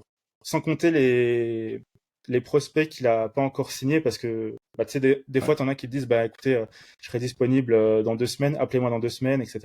Donc, tu vois, t'as un décalage, en fait, entre le moment où tu Et, commences. Donc, et en voilà. plus, il fait pas lui-même les sites. Il les délègue. Donc en fait, il est C'est vraiment ça, en mode juste, il appelle. Lui, c'est ça qu'il veut faire. c'est ça. Et là, il veut déléguer maintenant la partie call pour vraiment juste En plus, ouais. orchestrer le, ouais. Ouais, il veut, voilà. Donc, Seb, meilleur moment pour appeler. Alors attends, juste avant, Simon, tu fais du call en France ou international? En France. Et je vais te donner un truc si t'es pas en France. Ouais, Moi, c'est bien ça. j'utilise pour avoir un numéro français une puce Free Mobile. Et Free Mobile, en fait, te permet, ils ont un truc qui s'appelle le VO Wi-Fi. En fait, Ouais, c'est t'appelles ça sur la slide via d'après le Wi-Fi. d'ailleurs. C'est sur la slide Ouais. d'après? Bah, Ouais. bon, je lui donne pendant que j'en parle. En gros, tu peux appeler avec ton forfait. Bah, tu sais, tu peux passer à la slide d'après, en fait, parce que j'ai fini Ouais. avec celle-là. Vas-y. Ouais. Tu peux C'est passer ici là. à, ouais, tu peux appeler avec ton forfait free, donc avec un numéro français sans être surtaxé à l'étranger, à condition d'être en Wi-Fi. Voilà. Tu tapes VO Wi-Fi, tu as tout le détail. Et c'est dans ton forfait, c'est inclus dans le forfait. Donc moi, je paye 5 euros par mois mon forfait appel illimité et j'ai un numéro français. Euh, alors attends, je reviens sur les questions. Tu fais du call en France, ça c'est dit. C'est quand les meilleurs moments pour appeler? Ça, j'en parle pendant mon accompagnement, mais je te le dis, c'est le matin. C'est là où les gens sont frais. N'appelle pas en fin d'après-midi, tu vas te choper des refus parce que les mecs dans leur tête c'est fin de journée, ils ont plus envie de travailler. Et Ouais. n'appelle pas en l'après-midi, un vendredi, parce que dans leur tête c'est week-end. Hop, Tu as eu combien de temps pour avoir ton premier client? Alors moi j'ai commencé en décembre de l'année dernière et moi j'étais en mode bourrin. En fait je faisais pas ça 1 heure, je faisais ça vraiment parce que C'est je étonnant ça. commençais. Je commençais et puis première semaine j'ai chopé mes premiers rendez-vous et ensuite comme je disais c'est en décalé parce que moi je fais en trois appels. Donc la semaine d'après c'est deuxième rendez-vous où le mec te parle de son besoin et ensuite un dernier rendez-vous où tu présentes les devis. Euh, Tu présentes les devis et tu fais ton closing. Donc ça dépend de la dispo du mec entre 2 et 3 semaines pour aller jusqu'à la fin du process et de signer ton client. Euh, Comment ça passe le paiement avec prépaiement au total? Alors ça aussi j'en parle. Je te le donne ici là, je te réponds. Moi c'est 20% à la signature et en fait signature du devis et du contrat, on me vire 20% du montant total et ensuite je commence à bosser. Et à la fin 80%. Après ça c'est toi qui vois. Hein. Il n'y a pas d'obligation. Si tu veux le mec tu travailles gratuit jusqu'à ce que tu livres. Mais le problème si tu fais ça c'est que le mec te ghost parce que peut-être qu'il peut changer d'avis. Et si le mec qui Ouais. te gosse, bah, t'as fait un site internet pour rien, et puis tu vas pas l'attaquer en justice, même s'il a signé un contrat pour 1000 balles, ça va te coûter plus cher. Donc, C'est ça. En fait, idéalement, c'est de choper une empreinte au minimum, quoi. Genre, le mec, il est moins lâché sa CB pour une centaine d'euros. voilà. Et ça le force au moins à se dire, bah, j'ai déjà mis une centaine, j'ai envie de finir. Et moi, je justifie ça auprès de lui. Je lui dis que j'ai besoin en fait de ça pour prendre un hébergement, acheter un nom de domaine, etc. Donc voilà, c'est des frais en fait. C'est comme ça que je justifie la compte. Euh, ok, tu as toujours une structure Si, justement, juridique en il y a un France. acompte, hein. Il y a un acompte de ce que dit Ramzi. Ouais, ouais, il y a un acompte. Moi, en tout cas, moi personnellement, je prends 20%. Voilà. Euh, Tu as déjà fait face à des non-paiements de la part de tes clients? Pour l'instant, non. Comment tu monitores tes calls pour les suivre? J'ai un Notion. J'ai un template Notion que j'ai fait moi-même avec un. Je sais pas si je peux le montrer là. Euh, mais au pire. Vas-y, c'est de partager. Bon, au pire, Enfin, ouais, mais attends. on Sinon, pourra prenez un faire peut-être. rendez-vous. Parce qu'en. Ouais, au pire, vous pouvez prendre un rendez-vous, au fait que ce soit pour Ramsey ou pour moi, enfin, il y a 30 minutes gratuits, en fait, vous pouvez prendre un rendez-vous. Mais je pense qu'on fera d'autres vidéos où on expliquera plus en détail certains aspects, parce que là, il y a beaucoup trop de trucs à parler, enfin, à discuter. Ouais, il y a pas mal de choses. Euh, Mais en et même fait, quand je s'il vous le faut, montrais, je l'ai. ouais, Je sais pas si on le voit. En fait, j'ai ça avec. J'ai un Notion avec tous mes prospects. Et j'ai ce truc ici où j'ai un statut. À chaque fois que je finis un call, je modifie le statut. Est-ce que le mec a répondu? Est-ce que le mec est intéressé? Est-ce qu'il n'est pas intéressé, etc. Et c'est comme ça que je suis.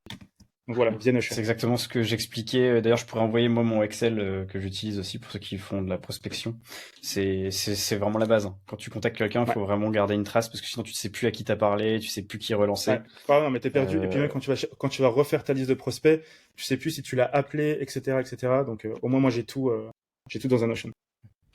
J'ai un template que je peux vous partager si vous voulez quoi. yes, Euh, pareil. On n'a pas de donc, Discord en commun, donc vous ouais, pouvez nous contacter sur LinkedIn. Par contre, il a un Telegram, Ramsey, pour ceux qui sont chauds, mais il y aura aussi ouais, le QR code tout à l'heure aussi. il y aura Donc, le QR code. J'ai un groupe Telegram, on est quasiment 500, bientôt 500, mais c'est plus orienté SaaS. C'est plus orienté SaaS monétisation. Il y a des mecs qui parlent ouais. d'agence des fois, qui posent des questions. Donc si vous voulez, de toute façon il y a des channels. Il y a des channels, donc je pourrais faire un channel agence si vous avez des questions sur ça, pour tout centraliser. Euh, Simon, euh, tu dis que tu fais du one shot, mais pour l'hébergement et la maintenance des sites vitrines, tu le prends à ta charge. Alors, hébergement et nom de domaine, etc., c'est compté dans le prix. Moi, l'hébergement, ça me coûte 0 avec Vercel. Le nom de domaine, c'est des noms de domaine, en fait. En général, c'est, par exemple, je sais pas, avocat-nom-de-famille.fr, donc c'est pas des trucs qui coûtent cher. Moi, j'utilise Hostinger. Sur Hostinger, en général, c'est 4,99 par an, un truc comme ça. Mais pour le renouvellement, bah, t'envoies juste un email où tu appelles directement, tu dis que le nom de domaine il va expirer. C'est contractualisé, c'est dans le contrat. L'hébergement, il est là pour Ouais. 365 jours. Et ensuite, bah, tu refais un devis, tu factures, je sais pas, par exemple, ce que tu veux, 49 balles, 99 euros pour le service plus ton nom de domaine. Donc voilà. Sabri, pourquoi pas un acompte, un tiers du prix? C'est toi qui vois. Si tu veux faire 100%, tu fais 100%. Si tu veux faire 50%, tu fais 50%. Voilà. Combien tu as vendu de sites vitrines classiques faits sur Overflow? Alors moi, je n'utilise pas de no-code, parce que moi, je suis dev de base. En fait, moi, je vais plus vite en prenant euh, un template code en Next.js ou en React, plutôt que d'apprendre à utiliser un outil no-code. Mais si tu sais faire du no-code, tu fais du no-code. Euh, ok, bah il y a beaucoup de questions, il y a beaucoup de questions, je suis encore au-dessus, Ouais. et j'ai pas fini, et je voulais juste finir Ouais. au moins la présentation, parce que j'ai pas envie de passer 20 minutes sur la présentation, et ensuite je prendrai les questions. Bah tiens, t'as So qui dit dans la formation, il donne tout pour commencer. Complètement. C'est nice. So, c'est un mec qui a pris. C'est le mec qu'au-dessus disait je suis libre et je suis à 7K par mois. Donc, ouais. Nice. Good Euh, job. yes. Donc, pourquoi faire du call-call? On va finir sur ça. Pourquoi faire du call-call? Aucun dev ne le fait. C'est la méthode la plus directe. Bah, quand t'appelles, t'as le mec en face de toi, t'as un retour direct. C'est pas comme si t'envoies un mail, Ouais. t'attends, tu dis est-ce qu'il l'a vu, est-ce qu'il va répondre, peut-être demain, etc. Là, c'est direct, t'as une Ouais. réponse, oui ou non. Prérequis, un téléphone, une liste de numéros de téléphone via Google Maps. Donc c'est tout. Donc ça, tout le monde a. C'est Avantage, le super annuaire. Google Maps, c'est le super annuaire, il est tous les jours mis à jour, il y a toujours des nouveaux business, etc. Avantage, libre géographiquement, full remote, pas d'intermédiaire, une ESN qui mange ton TJM. Time management, c'est toi qui gères ton temps. Et une des heures par session. Quand je dis session, c'est les sessions de cold call. C'est-à-dire, si tu prends 10 à 15 prospects, voilà, ça va te prendre une heure et demie, quoi. Puis là, ce que je disais, ce que je répondais, je sais plus à qui, peut-être à Simon. Ce que j'utilise pour appeler en France depuis l'étranger, sans surtaxe, VO Wi-Fi. Vous tapez VO Wi-Fi, vous allez trouver tous les détails. Ensuite, Ouais, attends. Je passe à la suite? ouais, ouais, ouais. Ok. Ensuite, voilà, et là pour vous faire juste un petit brief sur ce que je propose. Donc coaching one, j'ai deux offres en fait, coaching one shot où je donne toute la méthode. Donc je réponds à toutes les questions, je présente pendant environ une heure toute la méthode. Donc je file mes scripts de vente, on les voit ensemble, mon modèle de contrat, comment filtrer sur Google Maps les meilleurs prospects. En fait, tu as des indices sur Google Maps qui te permettent de savoir si un prospect est plus qualifié qu'un autre avant de l'avoir appelé. Et ça, je donne tout ça dans le coaching. Ou pour ceux qui veulent aller plus loin, qui veulent être accompagnés, vous avez la même chose, plus vous vous enregistrez pendant vos sessions de call. Je vous fais des reviews à chaud. Si vous avez du mal, on fait du call ensemble, on se met sur un Google Meet, on fait chacun autour du call, je vous fais des retours à chaud, on fait un point hebdomadaire, on fait des simulations de call si vous avez besoin, et on échange en continu sur WhatsApp. Donc voilà. Donc je crois que c'était le dernier slide. Donc si ça vous intéresse, Ouais. vous pouvez prendre un call avec moi. Enfin, visitez mon site, il y a tout sur mon site. Donc vous scannez le QR code, ramseyb.pro, il y a tout dedans.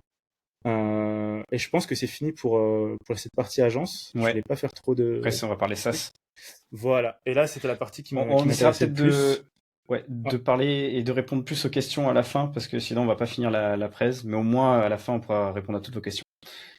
Juste pour répondre, où tu trouves tes templates? Alors moi, au début, je chopais des templates gratuits un peu à droite à gauche, mais c'est chiant de trouver des templates spécialisés landing de certains business qui sont responsive, etc., etc. Du coup, j'ai trouvé un pack de templates que j'ai acheté sur un site. Si tu veux, je pourrais te l'envoyer. Et au moins, tu payes une fois, tu as un pack de templates, ils sont responsive, ils sont fonctionnels, ils sont stylés, ils sont beaux, ils sont soignés, et au moins, ensuite, tu prends plus la tête. Voilà. Voilà. Y, c'est combien la moyenne de CA par mois pour toi et tes élèves? Bah là, par exemple, comme je disais, t'as Nicolas sur son premier mois qui a fait 3600. 3600. Voilà, t'as So là dans les commentaires qui me disait qu'il était à 7K. Moi, quand j'avais que ça, parce que moi, je fais pas que ça. Moi, j'ai LinkedIn, faut que je m'occupe de mon LinkedIn. Je poste tous les jours quasiment. J'ai les mecs que j'accompagne. Et j'ai mon agence. Donc moi, ce que je faisais quand je faisais que mon agence, je faisais entre 5 et 8 sites par mois. Donc entre 1000 et 2000. Donc on va dire des fois 8K, ça m'est arrivé de dépasser les 10K, sachant que je suis tout seul. Donc si tu commences à déléguer ou prendre un commercial que tu payes À la com. tu donnes une commission, voilà, à chaque client qui te rapporte, bah là, ça te fait un flux en plus de clients qui arrivent, donc forcément plus de cash. Euh, voilà. Pourquoi ajouter du business annexe en plus de ton agence, vs faire grandir ton agence, par exemple? Moi, ce que j'aimerais bien faire là, c'est pareil que ce que Nico il va faire, c'est prendre des commerciaux, au moins un, et comme ça, j'ai plus à passer de temps sur le call. Mais en fait, je fais pas que ça. Je suis en train de monter un SaaS de génération de leads, en fait, qui est prêt, qu'il faut que je commence à monétiser. Je vais envoyer ça à ceux qui ont pris mon accompagnement en premier pour tester le produit. En fait, pour répondre à ta question, je fais plusieurs choses à la fois. Et j'aime pas faire une seule chose. Je pourrais me focus uniquement sur l'agence et faire grossir le truc, mais j'aime pas faire un seul truc. Ouais, Fiverr, Mohamed, Fiverr, ça te coûte entre 50 et 100 dollars par site vitrine. Tu envoies le template, tu envoies le contenu, il assemble et puis tu le renvoie, ça va te coûter entre 50 et 100 dollars. Je l'ai déjà fait. Voilà. Donc, ok. On passe à la dernière partie, la partie, je pense, qui intéresse pas mal de personnes. Le SaaS. Donc, il reste un modèle, donc le SaaS, un truc qui est vraiment à la mode. Pour ceux qui sont pas intéressés par le free ou les agences, ou qui sont intéressés aussi en plus. En plus, en side business, etc. Donc là c'est la fièvre des SaaS. On en voit partout sur LinkedIn. Les mecs, ils sont tous là, ouais, je vais faire un SaaS. Toutes les semaines, je change de SaaS, etc. Donc les gars, faites pas ça, parce qu'en fait, faire un SaaS, c'est bien, mais c'est juste une toute petite partie du travail. Donc c'est pas parce que vous faites un SaaS que vous n'avez pas de clients qu'il faut passer au suivant. Sauf Exactement. un mec qui s'appelle Kevin, qui a un produit qui s'appelle Cobble. Lui, c'est ce qu'il fait. Il fait du building public et il montre qu'il fait un SaaS par semaine. Pourquoi? Parce que lui, il utilise Cobble, en fait, qui est un outil pour les SaaS. Donc, il montre qu'en fait, il peut shipper très vite des SaaS grâce à son SaaS. Donc, c'est normal qu'il fasse ça, tu vois. Mais c'est Kevin Piacentini sur LinkedIn, d'ailleurs. C'est ça. Donc, voilà. No offense à Kevin. Ouais. Et donc, voilà. Donc, il y a tout ça, là. Tu voulais parler? Ouais, je voulais en parler. Les mecs, si vous savez pas vendre, Kevin et Marc Lou. Ouais, Marc Lou aussi, ils vend un boilerplate et il fait des SaaS. Ouais. Si vous savez pas vendre, moi, ce que je vous conseille, c'est comme ça que j'ai commencé quand je me suis formé à la vente. Soit vous montez un SaaS, mais en fait, vous allez avoir double travail. C'est-à-dire, vous allez devoir pondre un produit et ensuite le vendre, ou soit vous vendez le SaaS ou je sais pas, le produit de quelqu'un d'autre. Donc vous faites de l'affiliation. Par exemple, là il y a qui parle de Marc Lou, il y a Sébastien qui parle de Marc Lou. Marc Lou, il a un truc d'affiliation. Et en fait, lui, ce qu'il fait, c'est qu'il te donne 40% à chaque vente. Ça veut dire si tu vends une fois son produit, tu as 40%. Je crois que c'est 200 balles son boilerplate, donc Ouais. c'est pas dégueu. Donc c'est pas dégueu, c'est quasiment 100 balles par vente, et tu apprends à vendre. Si tu as une communauté, tu peux faire de la pub pour lui, mettre ton lien d'affiliation. Si tu as une liste d'emails de mecs dans la tech, etc., orienté SaaS, pareil, tu peux faire de la vente par email. Ou sinon, tu peux aller apprendre à faire de l'affiliation en générant des prospects. Donc, tu peux payer de la pub, par exemple Facebook, pour générer une liste de leads, donc une liste d'emails. Et ensuite, avoir un retour sur investissement en vendant le produit de quelqu'un. Donc, par exemple, le produit de marque. Euh, donc ça, c'est une Ouais. technique que j'ai appris dans la formation de Tugan. En gros, lui, ce qu'il enseignait, c'est vous prenez quelqu'un qui a déjà un produit, vous faites ce que vous voulez, vous payez de l'ADS, etc., pour avoir des emails qui redirigent ou un truc qui redirige sur la page du produit avec ton lien affilié, et tu encaisses de l'argent. Et là, au Voilà. moins, tu apprends à vendre. Et ensuite, le jour où tu sais vendre, bah, tu peux monter un produit et faire la même chose pour ton SaaS à toi. Ouais, parce qu'en fait, Mais ça, peu importe ce que vous faites, la vente, c'est toujours la même mécanique en fait. ouais, Il faut l'avoir fait au moins une fois. Et c'est plus ouais, facile de faire dans le sens qu'a dit Ramsey que de faire un SaaS et après c'est à tout prix de le vendre parce qu'en fait, généralement, vous avez ouais, les mauvais codes en tant que dev. ouais. Donc voilà pour cette slide. Attends, je reviens, je te laisse parler pendant. Ouais, vas-y, vas-y. Vas-y. Donc ça, ce problème, donc la majorité des devs, ils pensent qu'un SaaS c'est magique. Donc en gros, vous avez juste besoin de coder, déployer, appuyer sur un bouton, et ensuite vous avez des users qui arrivent. Donc la majorité des devs, qu'est-ce qu'ils font? C'est j'ai une idée, je code et je me tape un mur. Pourquoi je me tape un mur? Parce que dès qu'ils ont fini de coder, dès qu'ils ont déjà la majorité des devs, ils s'arrêtent en plein milieu de leur produit, donc ils vont pas jusqu'à la fin, ils mettent pas en prod.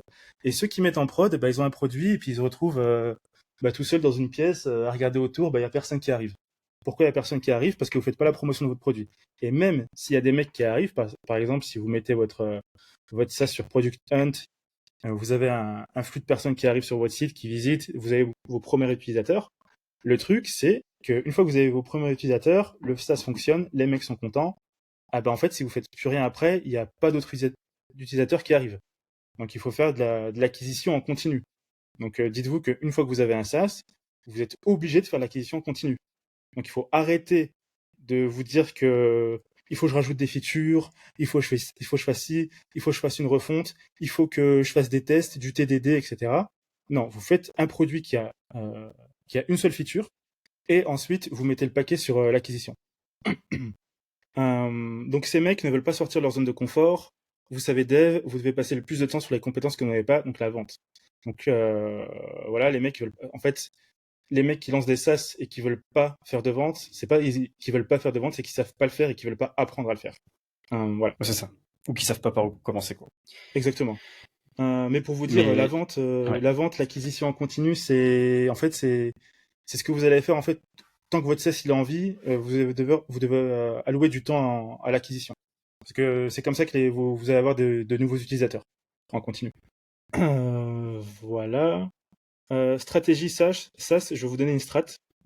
Donc là, théorie et la slide suivante, ce sera pratique, exemple réel. Donc, si vous n'avez pas d'idée, ou même si vous avez une idée, le mieux, c'est d'abord de cibler une niche. Là, ce que je vous fais, en fait, ce que je vous montre, je l'ai fait sur un produit que j'ai lancé quand j'ai lancé mon groupe Telegram. Donc, j'ai fait du build, enfin, c'est pas vraiment une public, c'est dans le groupe Telegram. Mais ouais, on va dire du build d'une public dans mon groupe Telegram. Je l'ai fait, j'ai eu mes premiers utilisateurs, j'ai eu mes paiements, j'ai tout documenté sur mon groupe, il y a des screenshots, il y a tout. Euh, donc, première étape, cibler une niche. OK? Problème à résoudre. Donc, vous avez ciblé une niche, vous voyez c'est quoi le problème, vous faites un produit qui fait une seule chose, donc qui répond à ce problème, qui soigne ce problème, cette douleur, uniquement. Vous faites tester le produit, donc vous balancez à la niche en question, et vous récoltez des feedbacks utilisateurs. Et ensuite, vous voyez si c'est intéressant de continuer, si les mecs payent, si les mecs restent, etc. Euh, Malgré la difficulté que j'ai ouais. à vendre, j'enseigne déjà à mes enfants que vendre est l'une des choses qui rapportent le plus d'argent. C'est Ah même bah trop pas bien. la chose qui rapporte le plus d'argent, c'est que en fait c'est le métier, je pense, qui pourra jamais se faire remplacer et que peu importe ce que tu fais, ça sera toujours utile. Mais après oui, effectivement, t'as un levier de malade en fait quand tu sais vendre.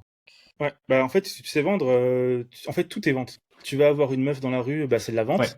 Ouais, Toi, ce que tu veux, son numéro de téléphone, bah il faut que tu te c'est vendes. ça. Tu vas postuler à un job, bah il faut que tu te vendes. Tout est vente. Ouais, clairement.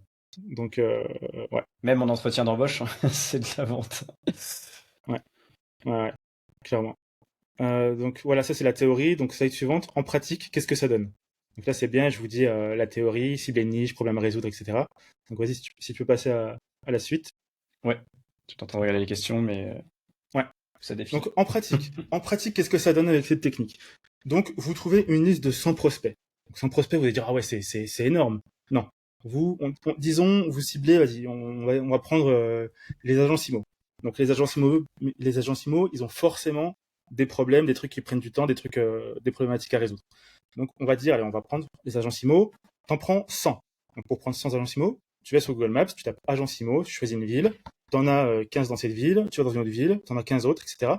Voilà, vous avez 100 agents IMO, 100 numéros de téléphone, vous les Tu les appelez. mets dans un CRM, Google Sheet ou Ouais, Notion, ce que tu veux. juste dans Notion, tu prends mon template, tu les mets dans Notion, vous les appelez. Donc voilà, encore une fois, pourquoi le cold call peut être intéressant, même si c'est pas, le modèle d'agence vous intéresse pas. Vous les appelez et vous vous présentez et vous dites que voilà, vous êtes, je sais pas, ce que vous voulez, un dev, vous faites des produits, vous travaillez avec les agences et vous demandez c'est quoi la chose qui vous prend le plus de temps et la chose la plus chiante en fait dans votre métier. Et eux, déjà vous vous intéressez à eux. Vous n'êtes pas là à leur vendre un truc. Donc eux ils comprennent que vous vous intéressez à eux. Donc ils vont vous répondre. Ils vont dire voilà bah nous c'est vrai qu'on passe beaucoup de temps sur je sais pas moi sur la relation entre nous et les clients, le mailing, le support, j'en sais rien. Ok.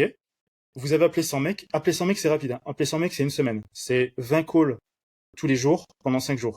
10 calls le matin, 10 calls l'après-midi. Et là vous avez déjà vous avez fait vos 100 calls. Donc première semaine, rechercher une douleur.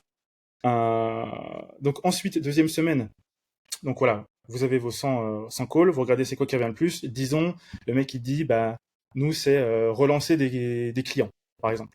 Relancer des clients, organiser des visites, j'en sais rien. Vous faites un produit qui répond à cette douleur. Donc vous faites une moyenne, vous dites, bon, ok, bah, il y a 50 mecs qui m'ont dit que à chaque fois ils ont du mal à relancer parce qu'il y a eu, je sais pas moi, les mecs qui viennent pas aux visites, etc. Vous faites un produit donc qui fait que ça. Vous envoyez, enfin, vous demandez le mail. Donc à la fin de l'appel, vous demandez le mail à la personne pour envoyer votre outil. Une fois que vous l'avez fait, vous envoyez une offre, genre 7 jours d'essai, 15 jours d'essai. Et ensuite, vous demandez un retour. Donc vous faites un form, Tally, je sais pas quoi, un truc avec du rating, etc. Et si le produit il résout un vrai problème, ah ben les mecs ils vont payer une fois qu'ils auront pu accès au produit, à l'outil. Forcément, si les mecs ils se disent ah ouais mais maintenant ça nous dégage grave du temps grâce à cet outil, bah, le jour où ça va faire 15 jours et ils vont arriver sur la page de paiement, qu'est-ce qu'ils vont faire? Ils vont payer. Et là vous avez le premier utilisateur. Et là vous savez oui ou non est-ce que les mecs sont prêts à payer pour votre produit. Après ça je vous explique ça, c'est pas sexy hein. C'est pas sexy mais les mecs, vous pouvez pas faire un produit et prier pour que vous ayez des utilisateurs. Ouais, clairement. Donc Non, mais de toute ça, façon, je là, sais qu'il c'est y le a nerf de beaucoup de la monde qui guerre, vont hein. le faire, mais si vous faites ça, vous vous démarquez de tout le monde et vous avez un retour du marché avant d'avoir commencé à build. Après, si vous voulez Exactement. build pour build parce que vous aimez la tech, bah réfléchissez à une idée, faites-le. Vous allez vous éclater sur la tech, ça va être petit, etc. Full TDD si vous voulez, mais à la fin, pour aller chercher des clients, vous allez vous taper un mur. Ouais, en fait, si votre but c'est de trouver des clients et vivre de cette activité, c'est pas le bon sens, quoi. Par contre, si c'est pour gagner en crédibilité, si vous voulez être embauché par quelqu'un pour qui fera la vente à votre place, ça c'est un autre problème. Il faut savoir où Bonne tu veux te mettre. question. Bilal, c'est quoi le plus facile de marketer un SaaS B2B ou B2C? Bah déjà, il y a un truc qui s'appelle le churn. T'as un plus Ouais. gros taux de mecs. Le churn, c'est les mecs qui payent, en fait, qui se barrent. Et qui partent. T'as Ouais. moins, voilà. En B2B, t'auras moins ce problème-là parce que c'est des mecs. Tu fais un outil en fait qu'ils utilisent tous les jours et qu'ils utilisent pour générer de l'argent. C'est un outil pour leur business. Donc les mecs, une fois qu'ils utilisent cet outil, en général, ils restent plus longtemps. Et Euh, en plus, souvent, en B2B, c'est contractualisé et c'est sur des périodes de temps plus ouais. longues, contrairement à du B2C. Et, et ouais, et B2C, j'écoutais un live de Tougan, justement le mec chez qui je me suis formé. Lui, il a monté son SaaS qu'il a vendu il y a 2 semaines. C'est un SaaS autour de l'IA pour créer des séquences d'email marketing, etc., des posts, etc. Et lui, il disait que le churn en général pour du B2C, c'était 3 mois. Voilà. Ok. Voilà, si vous avez faim, il y a du pain, je vais vous dire comment manger du pain de mie. Donc, ne pas essayer d'avoir. Donc, conseil, ne pas essayer d'avoir beaucoup d'utilisateurs au démarrage. Donc, disons, vous avez un produit, voilà, le produit fonctionne, vous avez des utilisateurs. La plupart des gens, ce qu'ils veulent, ils disent, je lance, j'aimerais bien avoir 10K users. Mais déjà, en fait, si vous avez 10K users, vous savez pas si votre infra elle va tenir, vous savez pas s'il y a des bugs, Ah, on a perdu. les mecs ils vont faire péter votre site, vous savez pas si vous avez bien tout paramétré. Moi, par exemple, quand j'avais lancé mon premier truc, j'avais oublié de modifier les clés API Stripe en mode test et en mode live. Et du coup, bah, en fait, j'avais lancé, il y avait des mecs qui pouvaient pas payer. Parce qu'en fait, c'était les clés API test. Et ça, je m'en suis rendu compte. J'ai cherché, je m'en suis rendu compte. Heureusement, j'avais pas beaucoup d'utilisateurs. Et ce qu'il faut faire, c'est splitter votre liste de prospects. Disons que vous avez, je sais pas, une liste email, j'en sais rien, moi, vous faites du building public. Vous envoyez à une liste de 10, 20 personnes. Vous regardez comment votre SaaS il se comporte. Si ça pète pas, si tout est bon, eh ben vous envoyez à 50 autres, etc. Et ensuite, petit à petit, vous grossissez. Il faut pas faire un gros lancement alors que personne n'a utilisé votre SaaS. Donc faites des petits Ouais, lancements. clairement. Toi, On a Johan, fait je la crois que tu même avais erreur une aussi avec, anecdote. avec Ouais, voilà. François aussi. Ouais, ouais, ouais. On avait lancé Coding Crew et en fait, les premiers paiements, les gens ils payaient et ils n'avaient pas l'accès. Voilà. Donc en fait, en fait, des fois, entre l'environnement de staging et l'environnement de production, il peut y avoir des couacs. Ouais, Et je sais ouais. que Melvin avait fait la même erreur aussi pour ses Ah, mais formations en ça, c'est ligne. sûr. Ah Et non, en mais c'est fait, clair. bon après, si tu fais ça et qu'il y en a 10 000 qui se plaignent d'un coup, bon bah c'est un problème de riche, on va dire, hein. Tu corriges le problème, mais c'est chiant, t'as perdu en réputation. Mais quand c'est des plus petites portions de dev, enfin de users, c'est quand même plus facile à gérer et c'est moins stressant. Ah, Et après, tu augmentes quand c'est stable. problème de riche, imagine, tu mets, je sais pas, tu vas sur Ouais. tu mets du budget Google Ads, ou ce que tu veux. Oui, ouais, non, T'as, oui, oui, là, oui. Là, c'est chaud, là. tu dépenses, voilà, tu dépenses, je sais pas, 1000 balles, 2000 balles en Ouais, ads. parce qu'en plus, les T'as mecs, 10 ils se 000 mecs barrent. qui arrivent. Voilà. Les mecs, ça marche pas. Ok, bah, je me barre. Ton SaaS, il y en a sûrement un autre qui existe. Le mec, il va taper sur Google, boum, t'as fait de la pub Ouais, ouais, pour un autre clairement. SaaS, quoi. Ouais, Du coup, ouais, clairement. ouais. Attends, je vois Et, que Mohamed ouais. a mis 20 fois la même question. Je pense qu'il faut Ah, qu'on lui réponde. ah, ah, ah. Comment adapter le site de Marclou ou autre à ton besoin? Par exemple, un SaaS de location de voiture ou une application comme Uber. Comment faire pour adapter l'existant aux besoins spécifiques? Bah ça, en fait, généralement, tu as un cahier des charges. En fait, tu as sondé le besoin en amont, donc tu sais exactement ce dont il a besoin. Et tu réagences les choses. Tu essaies de t'adapter à sa DA s'il a une DA. Ou si jamais il a besoin de DA et que tu proposes ça aussi dans ton package, bah tu fais appel à un designer ou tu le fais toi-même et tu fais sa DA. Tu vois, mais en fait, chaque client aura des besoins qui lui sont propres. Moi, j'ai pas eu deux clients qui avaient des besoins à 100% identiques, tu vois. Je sais pas si toi, tu avais des trucs à rajouter là sur cette question, Ramzi, mais... J'ai pas de truc à rajouter, mais je vois une question. Combien coûte ta formation en one shot? 500 balles, tout est sur mon site. Voilà. La méthode PanMe, le PanMe, c'est quoi? Pour finir sur ce slide, PanMe, c'est en gros quand voilà, vous avez faim, vous mangez du pain, vous prenez pas le PanMe, vous l'enfilez pas dans la bouche direct. Sinon, vous allez faire des dégâts, ça va faire mal. Ça- Même si ça rentre, si vous arrivez à le faire rentrer, ça va faire des dégâts. Euh, donc c'est pareil pour un produit. Ce que vous faites, c'est que vous coupez en tranches, exactement, il faut faire des tranches. Vous coupez en tranches, voilà. Vous avez votre tranche de pain de mie. Et ensuite, vous faites des crocs. Vous faites un croc dans cette tranche. Vous la prenez pas entière. Et ensuite, vous mastiquez. Vous mastiquez et vous avalez. Et ben là, c'est pareil. C'est pour ça que c'est un exemple que je donne pour faire allusion au petit lancement. Plus, moi, j'ai vu Donc, un enfant faire la méthode du pain de mie, là, que t'as dit, au restaurant, c'est pas ouais. joli à voir. Ouais, bah, ouais, t'en fous partout, tu dégueules, voilà, le mec, les parents qui le prennent, tu vois, qu'ils appuient pour faire sortir Ouais, les en trucs. PLS, là, ouais. Exactement. Ouais, bah voilà, bah là, ton ça va être pareil. Ton ça va être pareil. Voilà, donc, Ah, cette image, elle est trop mortelle. cette image, voilà, vous voyez le dev, voilà, les mains dans les poches, il est perdu, voilà, le mec, il sait même pas où il Le va. hoodie. C'est ça. Les mecs, et t'as le sale, lui qui a sa petite bouteille d'eau, bien fraîche, bien sapée. C'est lui qui avance, c'est le dev qui suit. Donc ouais, le code, c'est 20% du taf. Donc dites-vous ça dans la tête. En fait, c'est simple. Si pour vous, dans votre tête, c'est le code, c'est la chose la plus importante, c'est le truc qui prend le plus de temps, vous allez sur GitHub, vous prenez un projet qui est déjà fait, qui est maintenu, et essayez de le vendre. En fait, il y a énormément de projets que vous pouvez monétiser sur GitHub. Vous n'avez pas besoin de passer, je sais pas, 50, 100, 200 heures sur un produit. Si vous me croyez pas, prenez un projet sur GitHub, vous le clonez, vous le mettez en prod et essayez de le vendre. Et vous allez voir que c'est un autre game, la vente. Donc, c'est pour ça que vous devez passer le moins de temps sur la technique, surtout si vous avez jamais vendu. Je crois que tu voulais dire quelque chose, John? Ouais, je voulais juste tester un truc quand il y a des questions. Ouais. Je pense que en cliquant sur ce bouton, on voit normalement Ah le. ouais, stylé. Ouais, Stylé, donc c'est stylé. cool. Ok. Ok. Tu as vu une diff de taux de conversion entre nos SaaS?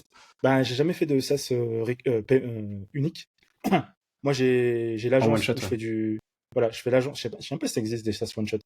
Bah, un SaaS, normalement, c'est fait pour. Enfin, oui, tu peux faire Bah, à du l'époque, SaaS one shot, mais généralement, quand tu as des outils derrière que ouais, ça a un coût, c'est souvent du recurring parce que quand tu as une ouais, ouais, infra ouais, derrière avec des serveurs qui tournent. c'est ça. euh, mais oui, Ça moi, soit, j'ai déjà eu un SaaS one shot. Par exemple, Better Dictation. J'utilise ouais, un LLM local en fait quand je parle pour transcrire du texte. Bah, ça m'a coûté 24 balles lifetime. ouais, Donc oui, c'est un SaaS et c'est one shot. Mais c'est ouais. rare quand même. Et puis ouais, puis c'est plus sexy de faire un truc recurring.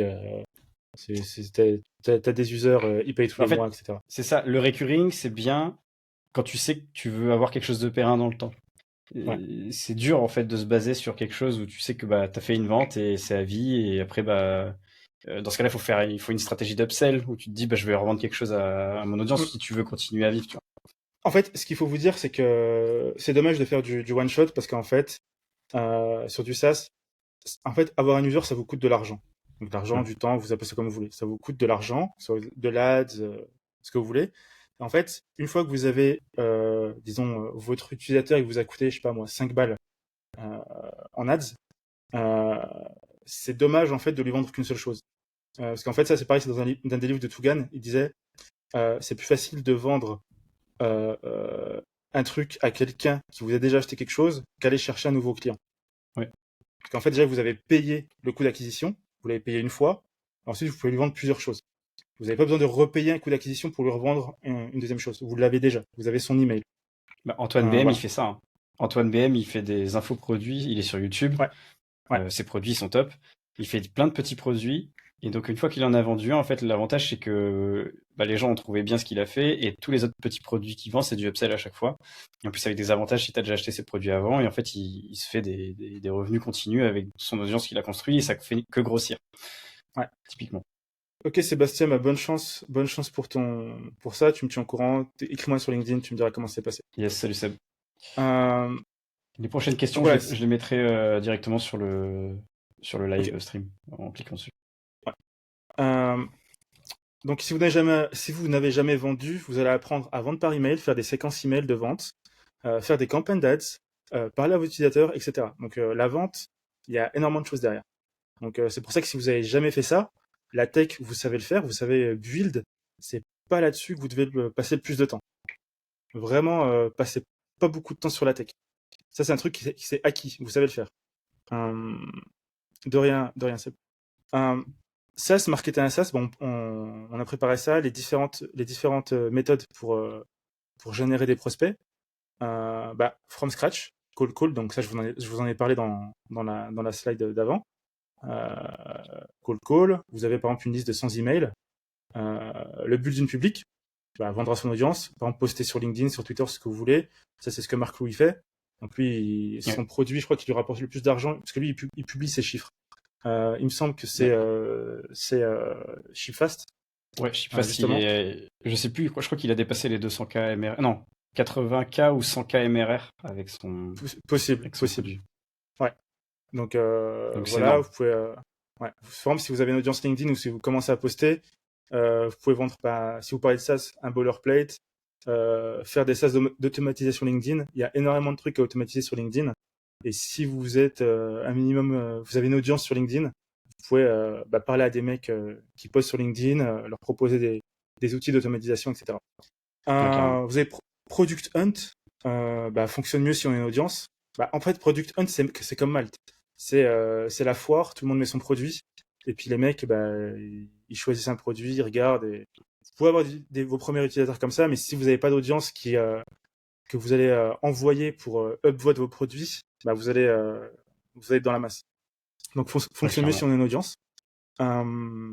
Affiliation, ça je vous en ai parlé. Donner 40% de commission à chaque vente. Donc ça c'est de l'autre côté. Je vous ai parlé de l'affiliation, vendre le produit de quelqu'un. Mais là, faire un système d'affiliation où vous allez proposer un pourcentage à chaque personne qui vend votre produit. Et en dernier, l'ADS. Mais l'ADS, ça c'est, voilà, si vous avez un budget, puis il faut maîtriser l'ADS. Sinon, vous pouvez cramer votre budget. Donc voilà en gros. On n'a pas voulu faire un truc méga long parce que ça fait déjà 1h30. Mais surtout Et qu'on traite de 3 gros sujets en fait. Mais... ouais, et il y a 3 sujets différents. Là, on a fait juste un truc un peu global. Et si vous voulez qu'on fasse un truc, mais sur un des sujets, on refera quelque chose.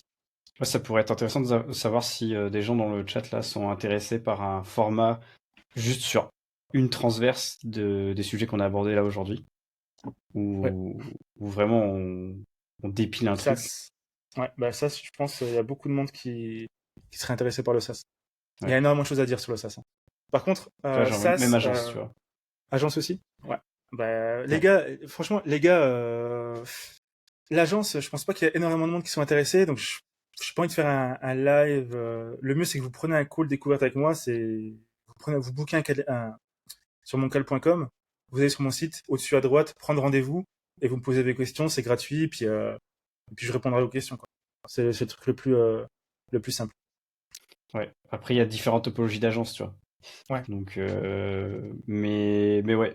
En gros, SaaS, agence. Ok. Est-ce qu'il y a des questions? Parce que là, on peut vraiment répondre à tout. Là, on a essayé de répondre aux questions pendant les slides. On n'aurait peut-être pas Ouais. dû focus autant sur les questions. Ouais. Mais Ouais. Est-ce qu'il y a des choses ouais, qu'on a, enfin, je sais pas si vous avez posé des questions, on n'a pas répondu, si vous avez des ouais, questions c'est sur le n'importe moment. quoi, hein, que ce soit sur l'approche de Johan, sur mon approche avec l'agence ou sur le SaaS. Alors, Alors, est-ce que vous conseillez de je les mets passer... en stream. On va voir. Je sais pas Vas-y. si ça sera dans le record, mais ouais. Est-ce que vous Donc, est-ce que conseillez de vous, passer par une plateforme type Malte pour facturer les clients, gagner en sécurité, gagner en réputation dessus, ou bien vous facturez classiquement? bah, Malte, perso, moi, de mon expérience, j'ai une petite expérience ouais. sur Malte. Je suis toujours passé par Malte, parce que c'est eux qui sécurisent le paiement. Après, j'ai jamais fait de mission longue via Malte, mais c'est que des missions courtes, en 3-4 jours. Je me suis pas fait chier à faire sortir le mec de Malte. Après, pour la mission longue, vu qu'ils prennent une com, je sais pas. Johan. En gros, là, en fait, c'est la question, je pense, c'est plutôt est-ce que vous conseillez, quand vous avez une opportunité extérieure, d'aller la ramener sur Malte? Ok. Moi, je suis pas Ok. fan de ça. Moi, perso, je le fais pas parce que déjà, ils prennent des filles et que Ouais. j'ai pas besoin de Malte, en fait, pour gagner en visibilité, mais c'est parce que c'est propre à moi. Par contre, si effectivement, ton but, c'est d'avoir de la visibilité, choper des missions via Malte, dans ce cas-là, c'est un intérêt parce que tu peux avoir des étoiles. Et tu deviens super malteur et donc tu as des micro-boosts, des systèmes de boost avec Malte. Donc là, ça peut avoir du sens. Ça dépend de sa strat en fait. C'est pour ça, hein, enfin, pareil hein, que Ramsey, hein, si vous voulez, en fonction de votre contexte, je peux pas répondre en fait de manière générique à ça. Vous prenez un call avec moi, je vous dis ce que j'en pense.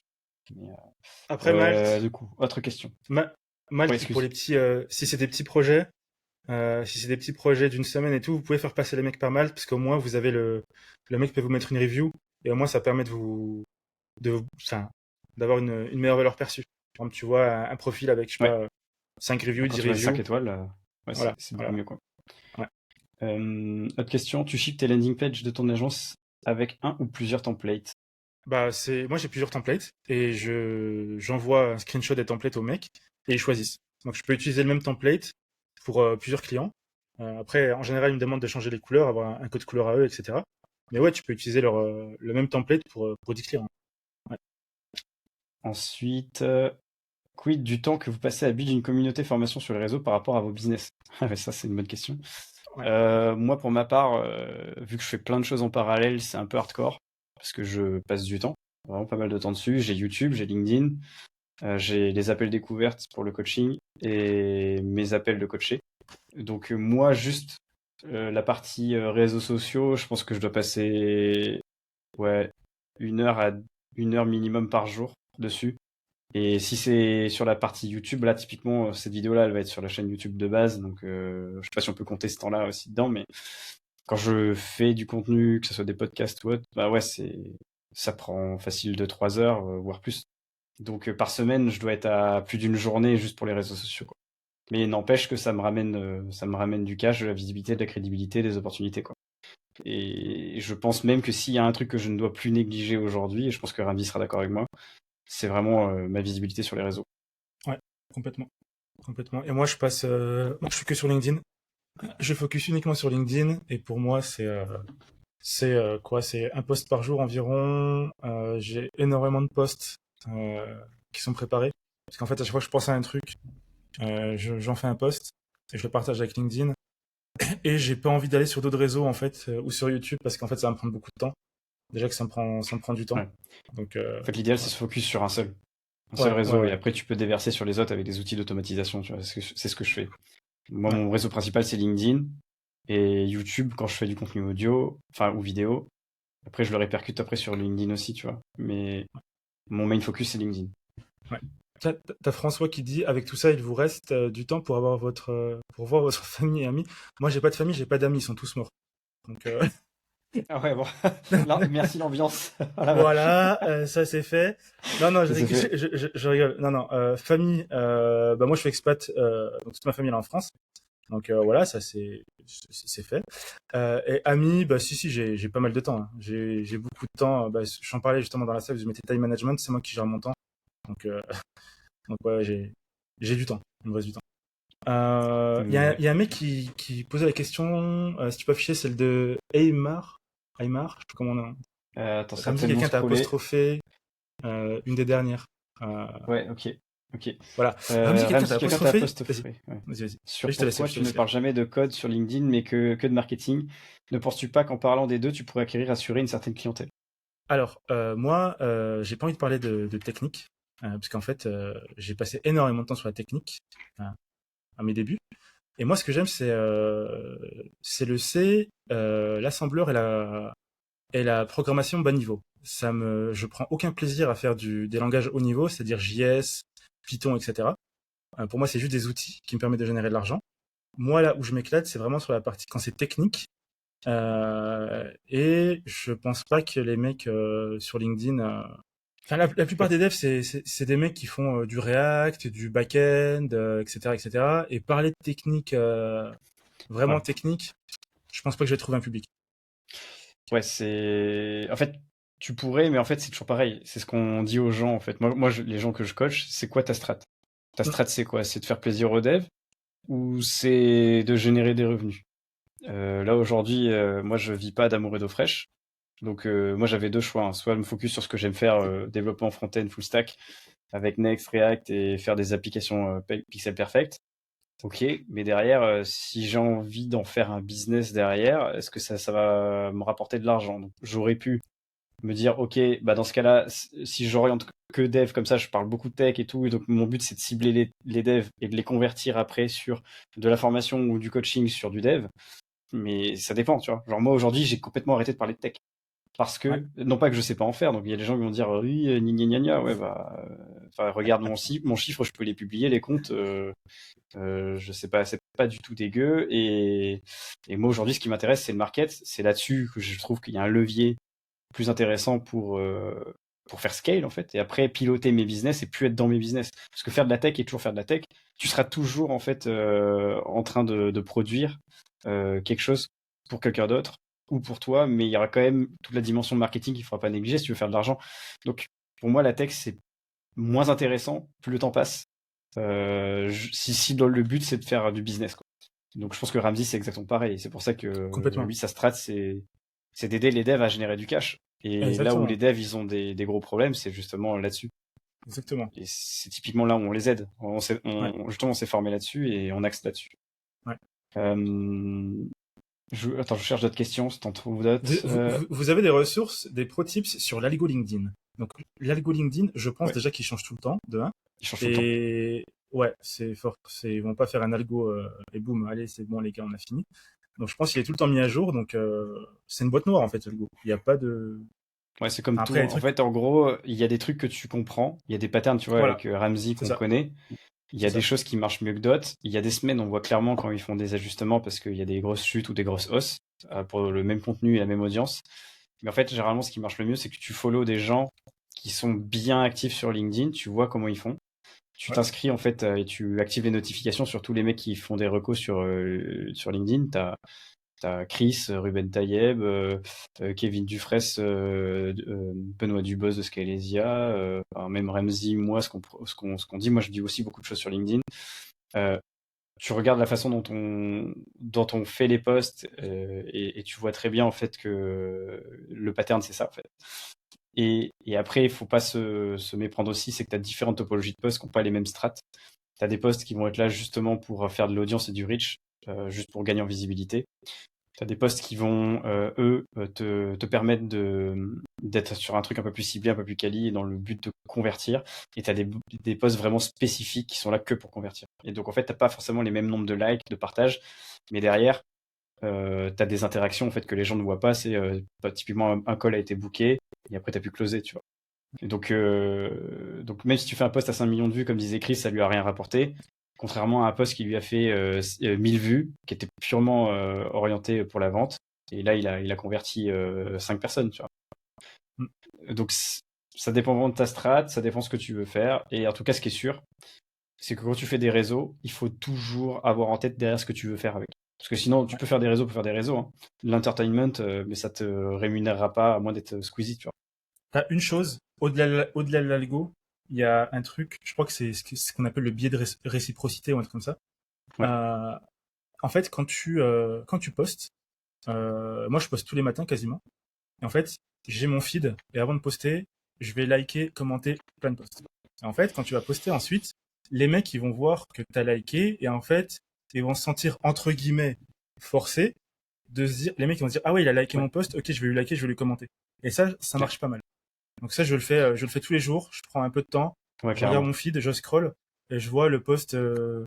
Si le post est cool, je mets un like, je commente. Et des fois si c'est des mecs que je vois qui ont l'habitude de liker mes posts, de poster ou que je connais parce que j'ai déjà échangé avec eux, bah, je mets tout le Ouais. temps un like. Des fois, je lis même pas le post, je mets un like et je commente. Donc, Je suis pareil, pour donner de la et force en puis fait. ça revient en Et, fait. Exactement. et tout le monde Ça fait fait ça, et après au bout d'un moment tu te crées un cercle, et en fait exactement. tu rayonnes au travers des commentaires et des posts des autres. Et donc ça c'est une technique pour gagner en, Ouais, en visibilité en fait, sans forcer. ouais, mm, Et ça c'est vraiment un truc, faut pas hésiter à faire en fait, aller vers les gens, les congratuler quand vraiment ils font des trucs bien.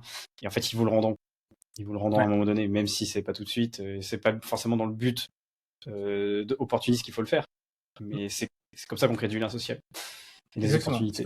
Et c'est comme ça que tu fais du réseau. Puis bah là, j'ai des mecs. Bah tu vois, par exemple, toi, t'avais posté la vidéo avec Karim, le podcast. Ouais, Euh, J'avais commenté ton post et il avait commenté, je sais plus ce qu'il avait dit, genre ouais cool que tu parce qu'il avait dit cool je le suis sur YouTube et mec ouais cool ouais. cool que tu me suives. Bah ensuite on a engagé en privé puis on va se faire un petit call pour faire connaissance donc dans les semaines qui arrivent quoi. Et c'est cool. Et ce Ouais, matin et en j'étais fait, en call avec Jean Kevin je crois. Non pas Jean Kevin. Excuse-moi. Jean-Vincent. Jean Vincent. Je connais Ouais. même plus, je me rappelle plus de son nom. J'étais en call avec Jean Vincent ce matin. Ah bah justement parce qu'on avait je sais plus j'avais commenté le post que tu avais fait sur lui, puis voilà, on a décidé Ouais, en fait, de faut, s'écrire en privé, voilà faut quoi. élargir son réseau. Et en fait, surtout, je pense que le cheat code, hein, c'est de s'entourer de gens qui vont dans la même direction que vous ou qui ont déjà de Ouais, l'avance sur vous. ouais, C'est le ouais, meilleur complètement. moyen, en fait, de s'ouvrir les chakras, en fait, et d'avoir des résultats. Ouais, Et c'est pas pour rien, en fait, qu'il y a des gens, en fait, qui payent aussi des accompagnements aussi pour, juste pour le réseau, en fait, des fois, hein, pas forcément pour le contenu. Mais quand tu rentres dans des sphères, des fois, bah, les relations, les humaines, les opportunités via les contacts, c'est ce qui fait qui est le plus puissant. Hein. ouais. Qu'est-ce Euh, qu'il y a d'autre comme il y a une question? question de Raphaël. Ramzi, est-ce que tu appliques les principes du livre Predictable Revenue du type mail, message, LinkedIn avant de cold call pour améliorer les taux de conversion et réponse? Alors, j'ai jamais Hmm. lu ce livre, je connais pas. Mais faire du mailing, du messaging avant de faire du cold call, Ouais, c'est préchauffé, franchement, mais après, je pense que pour le code call, c'est un peu plus j'ai compliqué jamais de faire fait. ça, je pense. Ouais, moi je vais directement, je prends mon téléphone, j'appelle direct. Après le mec s'il a pas le temps, Par, bah, ouais. enfin, moi je le dis, je dis écoutez si vous avez Par pas le temps exemple, maintenant, on fera un rendez-vous. Ouais. ouais, c'est ça. Mais par contre, cette technique-là, elle est utilisée par beaucoup de gens qui font de l'accompagnement, des ventes de formation ou de produits. Souvent, tu as les newsletters en fait qui servent à ça. C'est pour Ouais. préchauffer ton audience, donner un maximum de valeur pour que la personne soit convaincue que tu sois la personne idéale pour répondre à son besoin. Ouais. Et en fait, ça contourne les objections. Et le jour où la personne elle passe en call ou au moment de l'achat, en fait, elle a déjà zéro objection. Donc en fait, t'as beau être Ouais. la plus grosse quiche en vente, si la personne elle est déjà convaincue que t'es la bonne personne, en fait, c'est gagné. Tu vois, c'est pour ça qu'en fait, toujours donner et préchauffer en fait les gens en fait qui tu sais qu'il y a un potentiel avec du contenu pertinent pour eux et vraiment dans le but de les aider, c'est le meilleur moyen de vendre. Complètement. Je pense qu'on est Voilà. good. Je pense qu'on est good, hein, à moins qu'ils ont des questions, mais là je scroll, il n'y a plus rien. Ouais, Ouais, les à dernières moins que j'en ai oublié. questions. Et... Attends, je coupe le, le partage. Ouais. Hop. Est-ce qu'il y a ouais, un sujet. J'ai plus de torticolis là, je regarde en face de moi maintenant. Ouais, est-ce qu'il y aurait un format dans le genre qu'on a fait, mais peut-être un peu plus poussé sur un process, une checklist à faire qui vous intéresserait, les gars? Là, je vois les gars, merci pour le live et tout. Il sera en rediff sur la chaîne de Joanne. Ouais, il sera en rediff. Mais faut Donc, pas hésiter à nous dire hein, quand vous avez un sujet ouais, vraiment, c'est une douleur, on peut prendre le sujet et dépiler, quoi. Ok. voilà. Ah, un sujet intéressant de Raphaël. Ah, il a pré-shot, ça veut Il est dire en que c'est un train gros d'écrire. message qui arrive. Euh, 3 petits points. ouais, bah Ok. de rien. PH, Philippe, je suppose, ou je sais pas. Mais de rien. Pornhub, je Merci à toi pense. aussi, Nelly. Pornhub.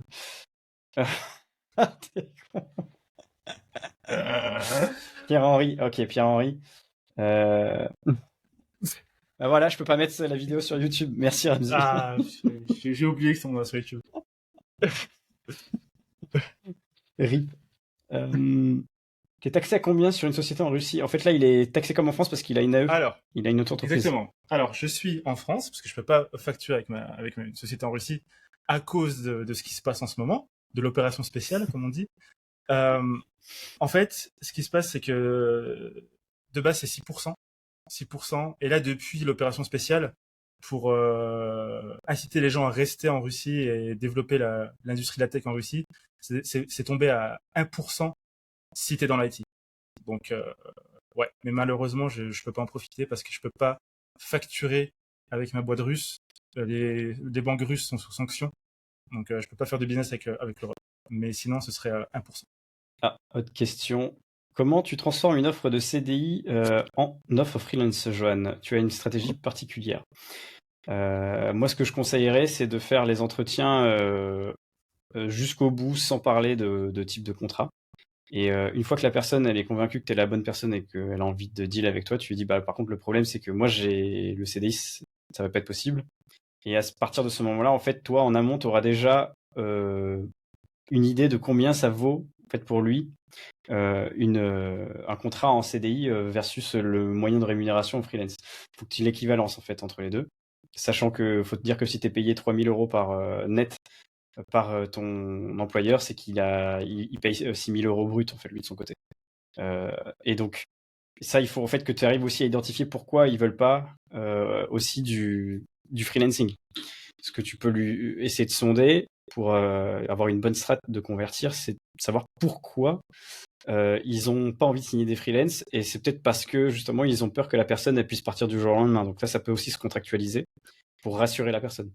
Donc il y aura aucune raison normalement si tu es une bonne personne qui fit, si tu es capable de contractualiser avec elle pour travailler sur la durée et que en plus de ça, ça lui coûte pas plus cher pour qu'elle te dise non en fait.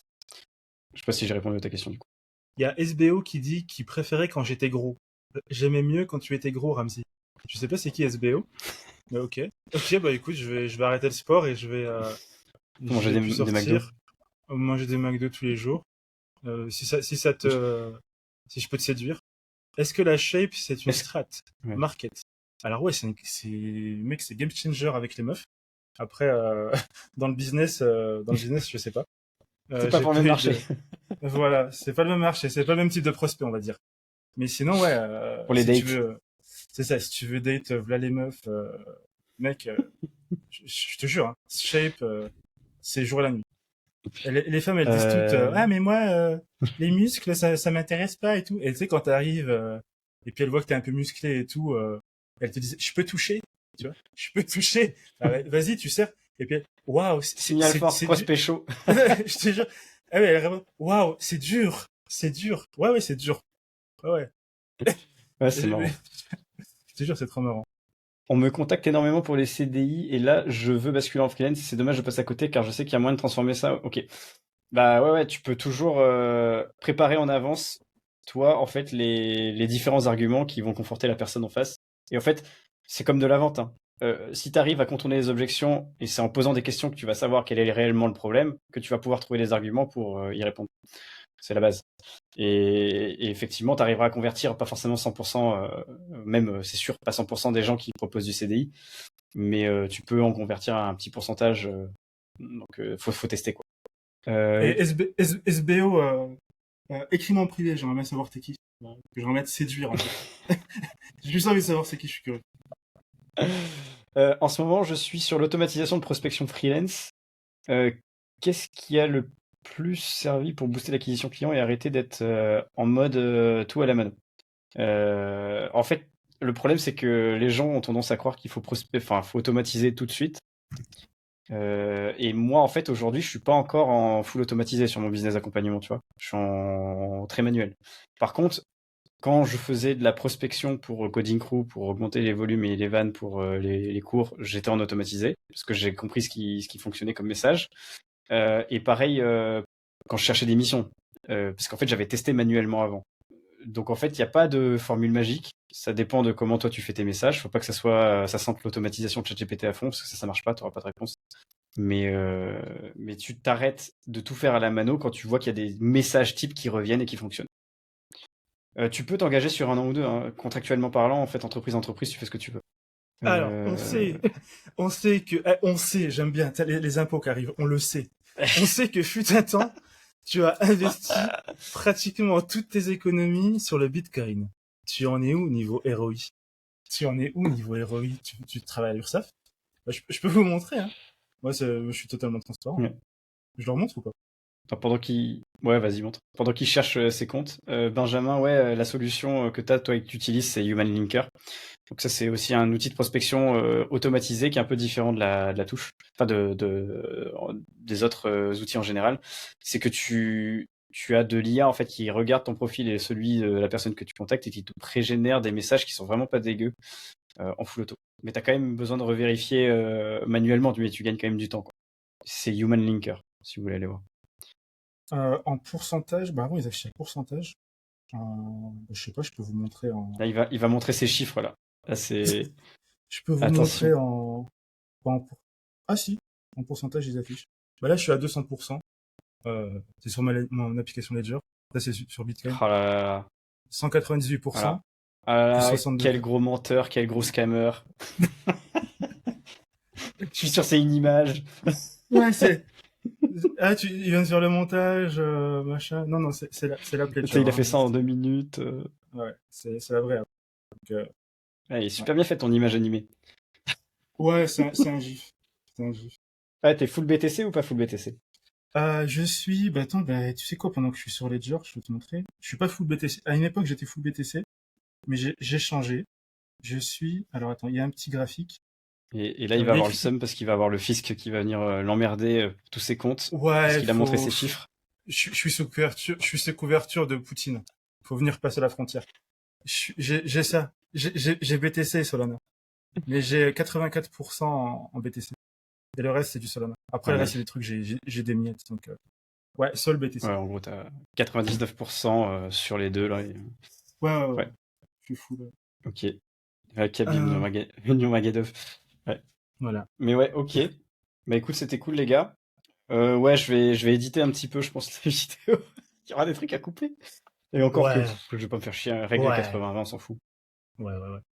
On sait parce que tu l'as dit sur ton épisode où tu dormais dans les sous-sols de 42. Les sous-sols.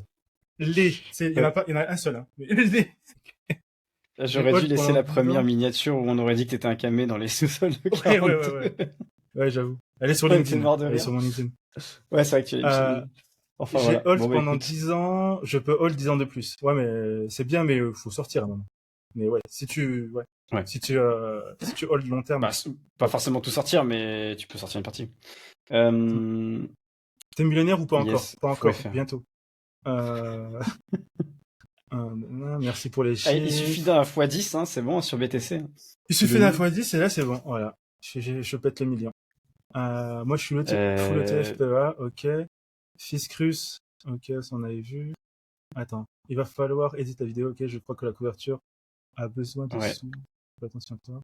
on peut faire une mini-série Euh, sur Ramsey. je pense que c'est les Ouais, et fameux les gens bars qui t'envoient de la Facebook. force, donc c'est cool. Bilal, Yes. Bon, je sais pas si c'est un mec de 42, il connaît le bar Facebook. C'est le bar dans lequel j'ai dormi un an. Donc j'ai dormi un an sur du bois, hein. J'ai été, il a dormi dans Facebook. c'est ça. J'ai fait, je fais partie de la. En Facebook, c'était une start-up, mais en mode start-up quoi. Non, non, mais pour vous dire, je suis arrivé à 42 avec un sac de couchage, mon sac à dos, et j'avais un petit matelas. C'est même pas un matelas, tu sais, un matelas que tu gonfles, son épée comme ça, tu vois. Et du coup, en fait, je dormais, je sentais le bois. En fait, je pouvais dormir une semaine sur un côté, parce qu'ensuite j'avais mal à la hanche. Et je te jure, l'autre semaine, je dormais sur l'autre côté. Et du coup, bah, une semaine, c'était le temps pour que j'ai pu la douleur de l'autre côté. Et du coup, je switchais, tu vois. Voilà, une semaine comme ça, une semaine comme ça. Et je racontais des anecdotes. T'avais même pas un matelas gonflable. Bah, en fait, c'était dans un meuble. Et le matelas gonflable, mec, ça aurait pris tout le truc. Et je, bon, je vous donne une anecdote comme ça. Une fois, je dormais et j'entends du bruit. Je me réveille vers 6h, 7h du matin, avant le ménage. Et j'entends du bruit. Et puis, il y avait des mecs, en fait, qui étaient rentrés. Et ils utilisaient ce bar parce qu'en fait, ce qu'il faut vous dire, c'est que le bar, il était contre un mur. Et en fait, entre le mur, t'as le mur et le bar, il y avait un petit espace. Et moi, je me faufilais et puis je rentrais dedans. Et du coup, bah, les mecs, ils venaient de ce côté-là. Et ils posaient des trucs sur le bar. Voilà. Putain, les voisins, ils sont brillants. Et non, non, et je dormais et j'entends des mecs arriver et tout. Et ça me réveille. Et je me dis, ah, merde, et tout, il y a des mecs et tout. Et j'entends des femmes et tout. Et puis t'avais le mec de la sécu, en fait, qui était venu. Et c'était, j'entends plusieurs femmes, ça dure 30 minutes, 20 minutes. Et je me dis, ah, je suis fini et tout. S'ils passent derrière, ils vont me voir. Et là, je me dis, bon, ils ont pas l'air de s'arrêter. Et ce que je fais, c'est que je me dis, vas-y, sans pitié, je me lève, je me casse. Et je me lève, et imagine, peut-être, je fais une réveiller et tout. Écoute, et je te jure, c'est vrai, je te jure. Et Ils je vont me me dire, mais réveille, c'est quoi ce gars? je me lève, je suis face au mec de la sécurité de l'école, à genre 10 femmes d'environ 50 ans. Et en fait, elles étaient tous choquées comme ça. Et heureusement, t'as le mec, il a désamorcé le mec de la sécurité. Qu'est-ce T'as qu'il le mec fout de la, là? t'as le mec de la sécurité. Il a dit, ah bah ils sont motivés nos jeunes, hein. Ils travaillent jour et nuit. Il y en a même qui dorment ici. Et tu vois, elles sont toutes marrées. J'étais mort de rire. Et puis tu sais, sur le truc, il y avait des croissants, des jus d'orange. En fait, ils préparaient un event. Ils étaient venus, je crois, un jour avant pour préparer l'event et tout. Et puis il y a une des vieilles. Moi, je me suis barré. J'étais en train de me barrer. Je me suis dit, j'ai juste envie d'aller aux toilettes. Et il y a une des vieilles. Elle a eu tellement pitié de moi. Elle a fait, jeune homme, si vous voulez, vous pouvez venir prendre le petit déjeuner avec nous. Et moi, j'étais là en mode je trace, tu vois. C'est gentil. Ah, je te jure, c'était trop Oh marrant. putain. T'es un sacré. Ouais. Bah Ouais. écoutez, bah faites pas ça. Vous pouvez aller jusque-là, mais je conseille pas de faire ça. Mais au moins, quand vous êtes déter, vous arrivez à vos résultats. Ça, c'est que faut Ouais, te dire. c'est clair. Bon, bah c'est cool, les gars. Merci. Quoi, il n'y a pas d'autres questions. Merci beaucoup. C'était un plaisir. Et bah, je vous dis à la prochaine, les gars. Allez, Salut. salut les gars. Ciao.